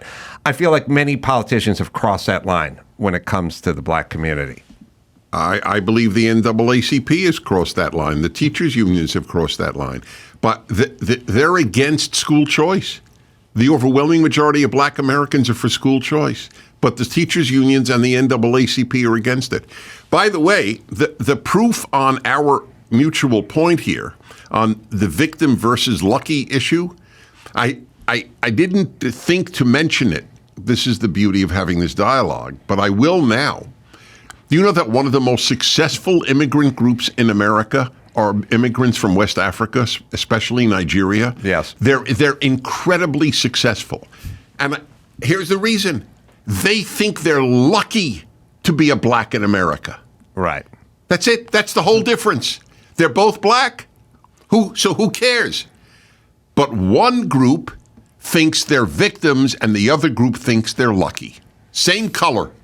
Yes. So just to finish my point, which was Jews and blacks, and I've been saying this into a microphone for over 25 years, but I feel like people are starting to understand it now. Why on earth would blacks not like Jews, or statistically at a higher rate than it is, unfortunately. And it's not deserved. Jews were the most active minority in America on behalf of blacks. It's because of what you just said. The woman, and maybe we'll hear the rest, I think there may be a little more of her call, but the woman called in and said, my great-grandfather's grandfather was a slave, and you said Uncle Moishe was put in an oven, and we're not that far away from that. Mm-hmm. You know what I mean? Mm-hmm. My grandfather, Laszlo Gorog, not blood, but the only grandfather I knew, his family was rounded up in Hungary and put in camps. So I have a closer direct connection to that. And psychologically, when you say to somebody, I cannot run a mile because I have shin splints, and another guy next to you goes, I had an amputated leg and I just made it. You then hate that guy. That's right.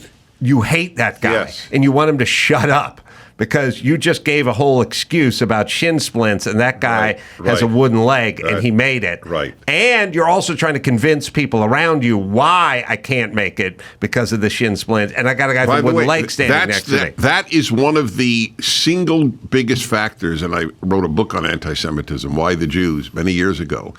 this notion that George Gilder, who's brilliant and not Jewish, but he calls it the Israel test. He actually has a book on the subject. He says, watch how people react to people who have succeeded, and you know everything you need to know about them. I'm just paraphrasing. So you have two choices with regard to people who've succeeded in life, individually or communally. Loathe their success and try to tear them down, or go, hey, wait a minute. What's the secret, man? Yes, and I believe that's historically how it worked.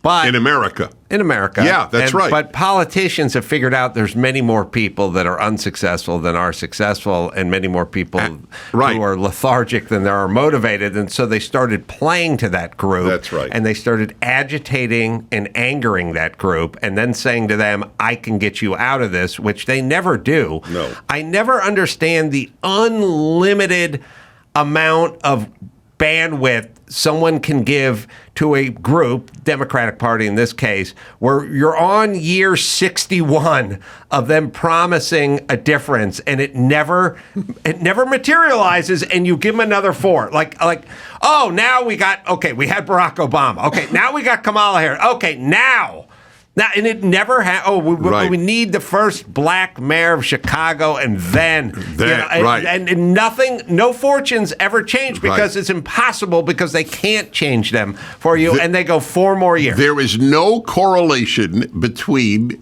your group having political power and it being at all good for your group. None.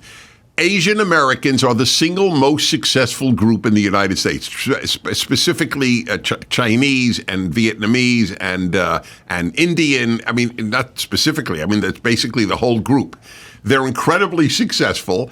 Can you name an Indian or Chinese or Vietnamese or Thai American mayor or senator or governor? No, well, does it matter? We have Ted Lieu out here, who happens to be the dumbest Asian on the planet. We found the one dumb Asian, and we put him in charge. But other than Ted Lieu, who was probably just asked to leave whatever business he was in because he was ruining it. And go into politics. And go into politics, and you ruin other people's lives. We leave our business alone.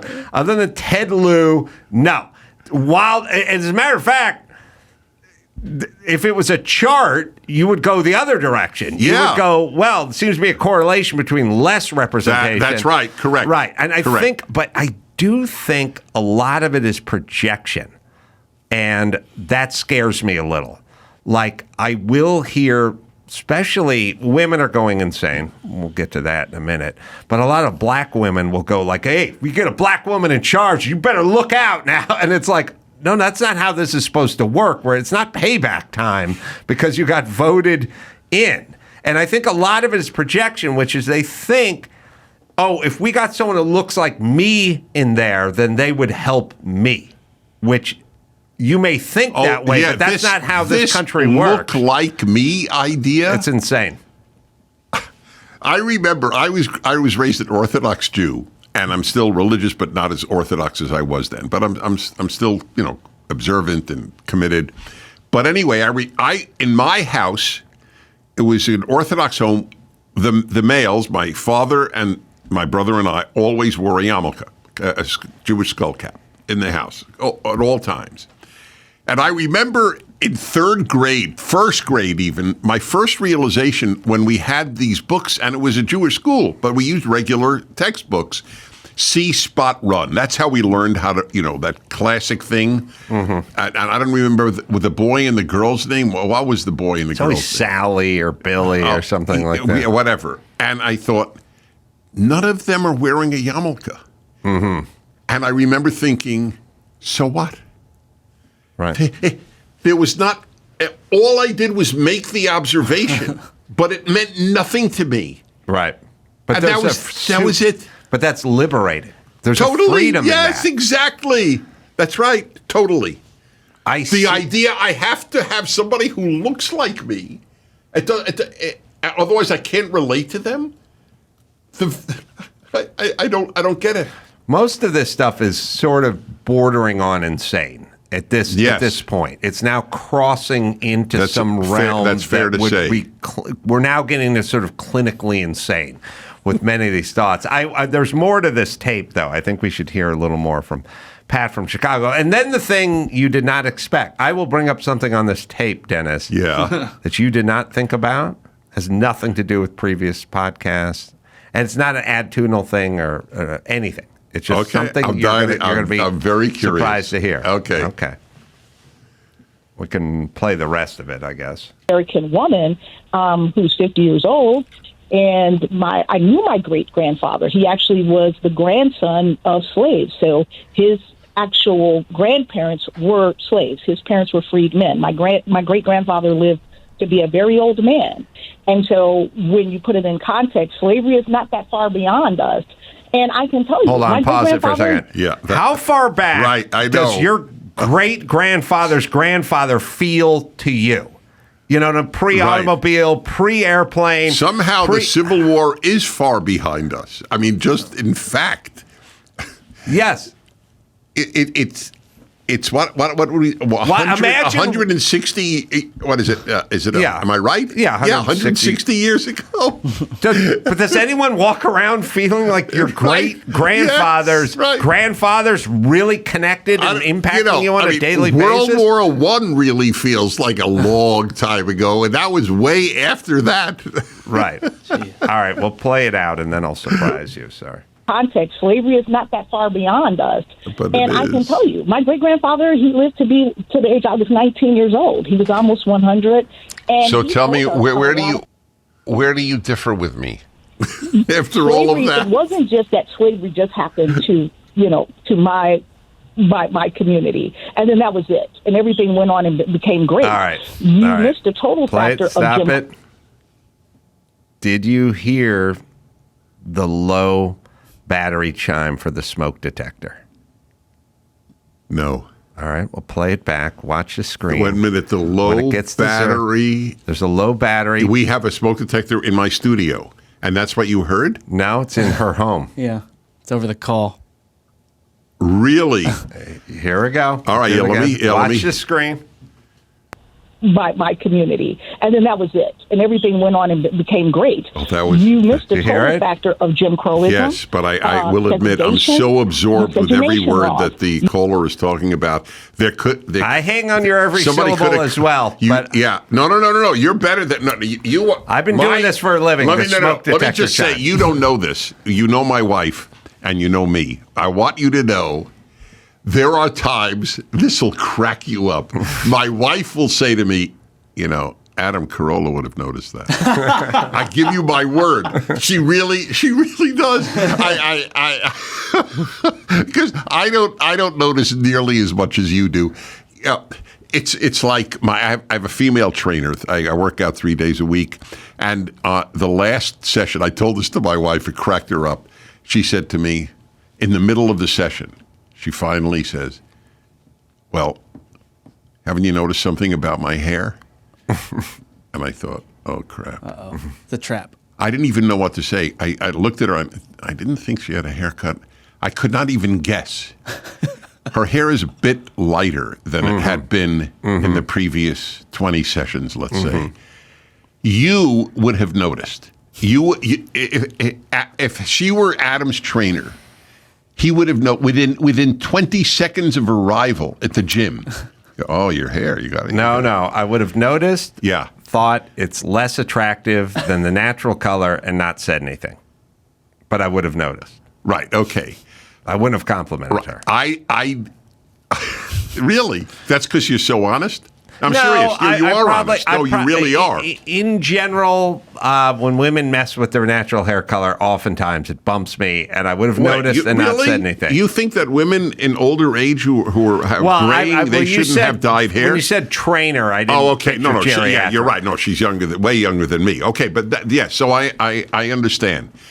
But in any event, I just want you to know you are the reference point for my wife. Of the man who notices everything, and that would include the battery, the low battery chime. The low battery chime. It gets a little deeper even than this. Yeah, now, I think we have another one. Oh, because they chime the same tape, same conversation. Yeah. They go off every 32 seconds.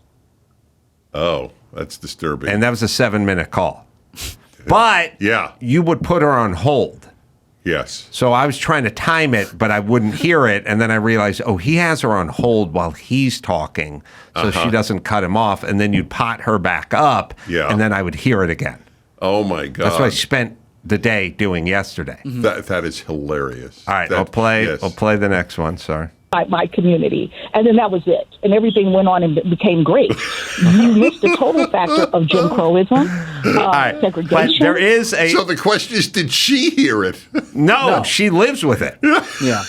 She tuned it out a long time ago. So it's sort of like ambulances and fire trucks in Manhattan. She is guided by the voice of her great-great-great-grandfather was a slave. That comes in, the clarion bell comes in, but the smoke detector above her head, unfazed, unmoved by that. That is a very intelligent But at a certain point, I don't know. I'll just keep listening. We'll just keep listening. Because what you don't know, Dennis, is this is a thing in the black community.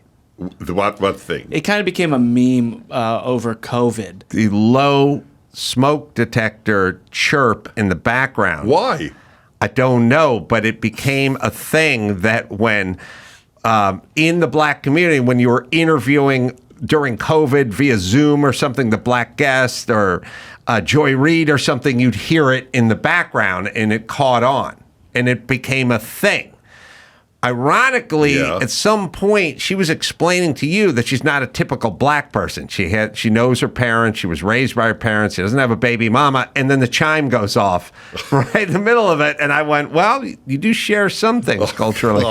That's how I think, Dennis. I'm sorry. Yes. No, I love it. It's part of your charm. We'll play the last two. Miscegenation laws. If you fell in love with someone who was white, you God help you, because now you're not going to even live to even see a wedding day with this person.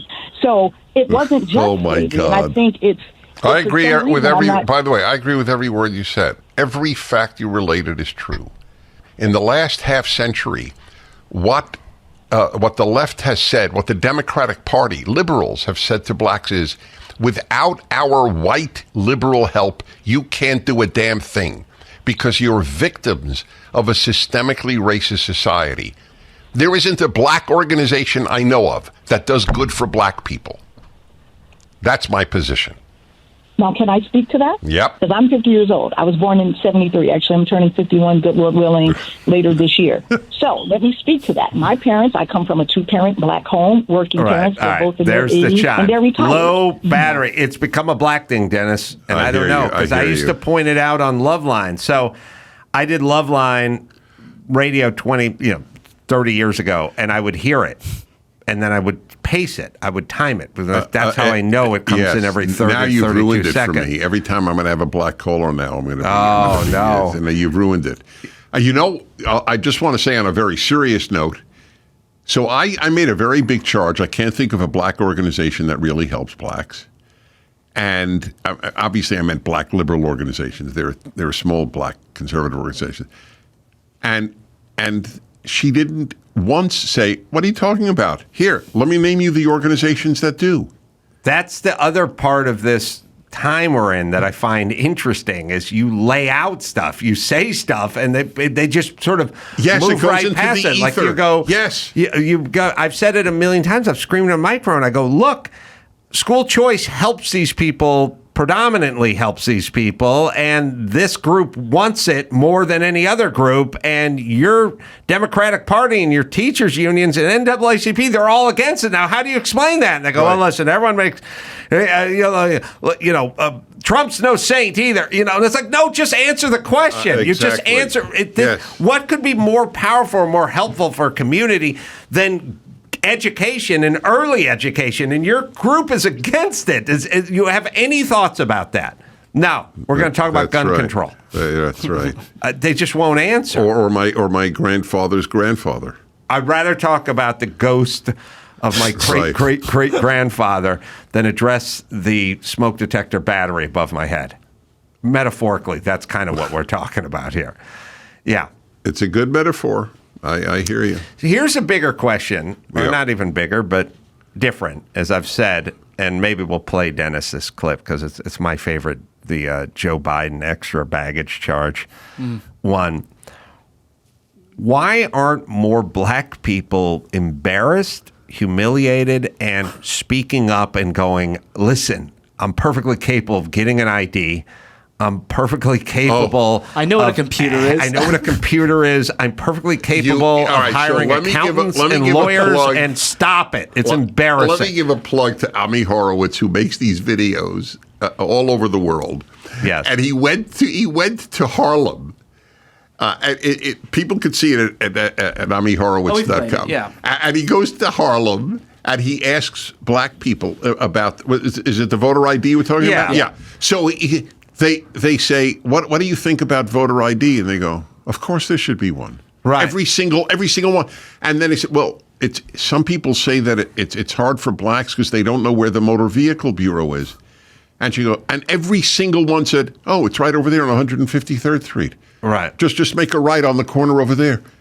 I mean, I don't even know where the DMV is, but all of them did. It's not, I mean, yes, but it's not really the answer to the question, which is when Joe Biden is saying, black entrepreneurs are just as smart as white entrepreneurs, they just don't have lawyers or accountants, or they don't know what computers are, they can't get an ID or something.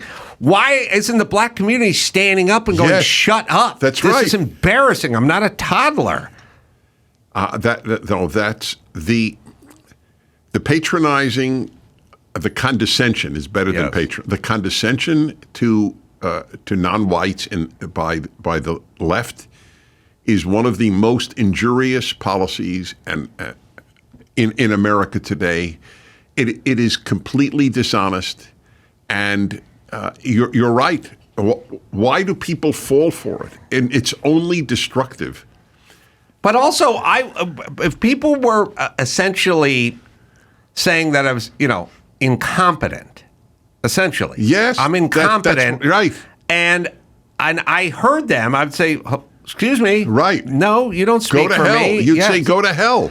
I'll play That's this clip. And I don't know why this one gets me, because it's Biden, and it's like a triple play.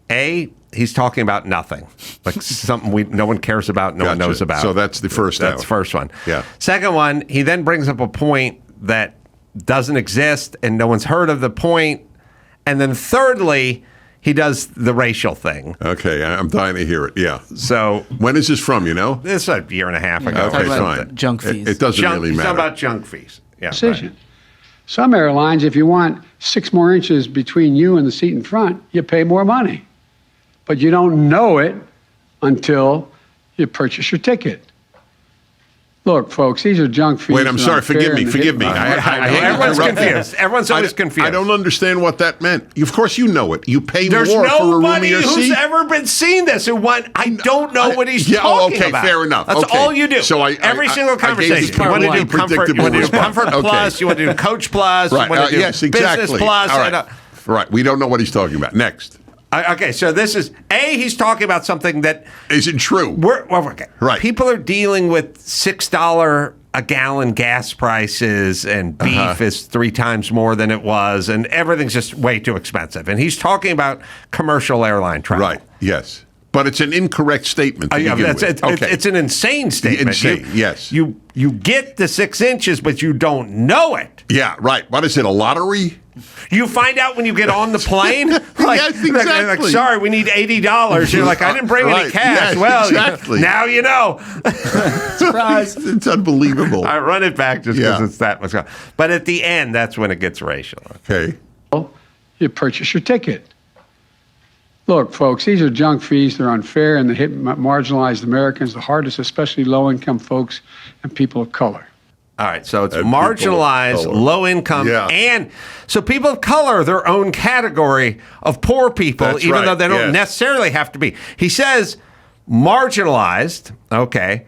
Then he says low income and people of color. So it could be a high earner. I want to know. Yes, exactly. I would like to know how many people of color have gone on a plane and gone, wow, I got 6 extra inches. I didn't know that.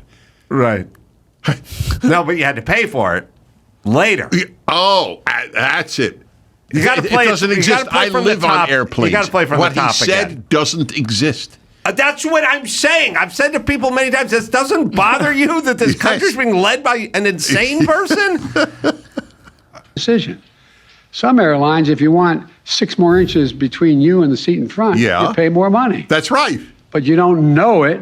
No, that's crazy. You don't know it. You just paid more money. Look, so folks, of course these are junk you know fees. it. They're unfair and they hit marginalized Americans the hardest, especially low-income folks and people of color. Okay, what's the next? All right, that's okay. So yeah. Okay, let me say something.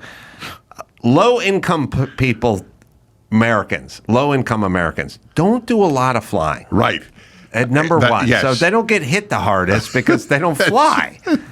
I mean, my dad got on 2 flights in 51 years during my youth and adolescence and young adulthood. Like literally 2 flights. Yes.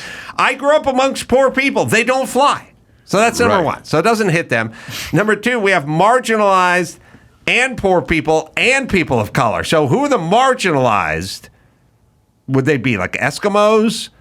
Who's this group? Right, that is not in the other groups. They're not in the other group. Because I thought the black community was the marginalized totally group. Marginalized. But then I also thought the marginalized group were the poor people. But the poor people and the black people are in different groups now. But it hits them. It hits. All right, so this is not Biden. This is Democratic Party talk. Does he know what he's saying? No, but he doesn't. But it doesn't matter. Any Democrat would say the same thing. That's the bad part. If we are the party that will rescue you from your dilemmas in life, how is nobody said you were raising? Forgive me, the Jew black contrast. Yes. Nobody said to Jews, even right after the Holocaust, no one in America said, we got to pass legislation to help the Jews here in this country. So a lot of these people, lost their entire family to the gas chambers in Auschwitz and Treblinka and Bergen-Belsen and so on. It didn't happen. And no Jew expected it. They were so happy to be in America that it didn't occur to them that somebody is going to say, we really got to reach out to you, not to mention these extra fees on airlines. Well, let's break down the game film for a second, Dennis. All right, we'll take your word for it. Baggage, extra junk fees are hurting marginalized people and black people and people of color, poor people, marginalized people, and people of color. Okay, Joe Biden, we'll take it at face value. Okay. And if you want the extra 6 inches of knee room, you're going to have to pay for it. What is it that you can possibly do to alleviate this? This tape is 2 years old. Correct. Can you speak to United Airlines? Yeah. Can you speak to American Airlines? Right. Okay, you did a press conference and you told us this is an issue and it needs to be dealt with. And by the way, blacks, marginalized, poor people, people of color, guess who's going to fix this problem? Well, this has been 2 years, and I would argue that this is a metaphor for all the promises you've made. A, they're not fixable, and B, you can't fix them if they were fixable, and C, good luck talking to the guys who run the airlines and talking them out of their Coach Plus policies or whatever it is. But it's been a year and a half. What is it? What have you done? How have you helped the marginalized? I want to hear the other 2 outs. You said it was a triple play. Well, the triple play, the triple play was A, he's just discussing junk fees in airlines, just in general. Meaningless nonsense. Next is you don't find out you've paid the extra money until you get the bill later on after you've signed up for it. Yeah. And then the third is that it affects poor people, marginalized people. Right. And it's really the fact that he created a category for black people that wasn't poor and wasn't marginalized. Includes Michael Jordan. It includes Jay-Z and Beyonce and Oprah. The beauty of this triple play, we'll continue with the metaphor, is it was done by one fielder. Right. There was no second baseman, shortstop, or first baseman. The third baseman did the entire triple play. Yes. And have no idea what he's talking about. All it would serve to do, if I was black, is anger me if I was watching this. Because you believe in dignity. Well, no. It would anger me on 2 fronts, or one of 2 fronts. Either I have dignity and I don't like to be spoken to this Right. way, or I believe him and I'm angry, more angry now at society than I was before he made the speech, because I do believe I'm being marginalized by the airlines because of the color of my skin, although I'm not sure. You fly a lot, Dennis. Do you have to declare your race when you're buying the ticket? I don't know. My assistant does it. He may just do honky on there, but do you have to tell him you're a Jew, for instance? I whenever you that's went to asked, kosher meal. You'll so love they it. know. You will love this. You know what I write when they ask group? I write in, there's room for other. But not when you're buying an airline ticket. No, correct. Right. Mesopotamian American. Ah, that's because good. Abraham came from Mesopotamia. Aha. How's that? I'm strong. I'm the first Mesopotamian American you've ever had on your show. That sounds really ethical. And the best. Yeah. I'm the best. So that's Joe Biden, everyone. That speech right there. Yeah. If you said to me, summarize Joe Biden, I would say, this is him. This is him in 89 seconds. A, he's talking about something nobody cares about. B, he's lying or confused about the subject, and every human being who's seen it said, I don't know what he's talking about. Right. And then he ends up with a nice dollop of in outraging ethnicities and sort of blaming, working the white supremacy angle, work a little ethnic outrage at the end. And here we are. And brought up marginalized people, and people go, oh. This is their modus operandi on the left, is to have as many groups as possible angry at America. Yes. I spoke at a university a couple of years ago, and I said, if you don't agree with me, come up to the microphone. It's more fun for everybody if people who differ with you speak. So this female student comes up, and she looks at me, and she was not disrespectful, but she said, I'm just curious. Either Dennis or Mr. Prager, I don't remember what she said. I'm just curious. Are you saying that women in America are not oppressed? And you hear batteries that are loose on smoke detectors. Low battery. So I hear, that's at least audible. I hear the Twilight Zone theme when it is not audible. And it plays in my mind frequently. I'm not kidding. And it happened then. I go, doo-doo-doo-doo. This girl is in the lap of luxury. She's in essentially a hotel room paid by others, either the society or her parents. And she doesn't have to work. She has an Olympic-sized swimming pool. Probably there are saunas there. And she is telling me women are oppressed. 60% of college students are female. 40% are male. It's a wild difference. And you're oppressed, and I'm thinking, I'll tell you, it does get me a little angry. Well, it gets me a lot angry, to be honest. And one of the reasons is what I said earlier. Teaching people to be angry is evil. Yes. But there's another reason. It's what I call the left's, and I use this term, and they object to it, but I use it all the time. They rape language. And by the way, rape is not just a sexual term. People should look it up on the dictionary. You could say, we rape the rainforest. It's said often. They have raped the term oppression. Yes. Yes. And it angers me on behalf of people who really are oppressed. But they do it with sexual assault. Oh, sexual assault. That's correct. Yes, that's right. They do it with everything. Everything. Right. And last subject, but speaking of this, I was talking to Dr. Drew about this on the ride in. He was he follows Scott Adams. Is that Dilbert? Yeah. Scott Adams. He's a good thinker. And Scott Adams kind of comes on to things before other people come on to things. And you do that as well. And I do that as well. And I've heard you say this on the radio. And I've said it for a while now. Something's going on with women. And it's not good. That's right. And people are very scared to speak up for the same reasons they were scared to speak up about COVID, or the same way they were scared to speak up about Black Lives Matter, scared to speak up about any one of these subjects that they sort of cudgel people into not speaking about. But there's something going on with women. It's not good. It's been going on for a while, and it's finally coming home to roost to some degree. And some of it is sort of just empirical stuff. Like you turn on the news and there's women physically fighting in the airport. Like there's a lot more physical. And then you turn on the news again and you see the Hamas supporters on the college and you go, where'd all these women come from? And then you hear the politicians that are making the proclamations or the DAs or the mayors or whatever. And you're going, something's going wrong. And something needs to change, and this is not working, and it's going a different direction. And not to mention, they seem insanely miserable to me, at least women on the left.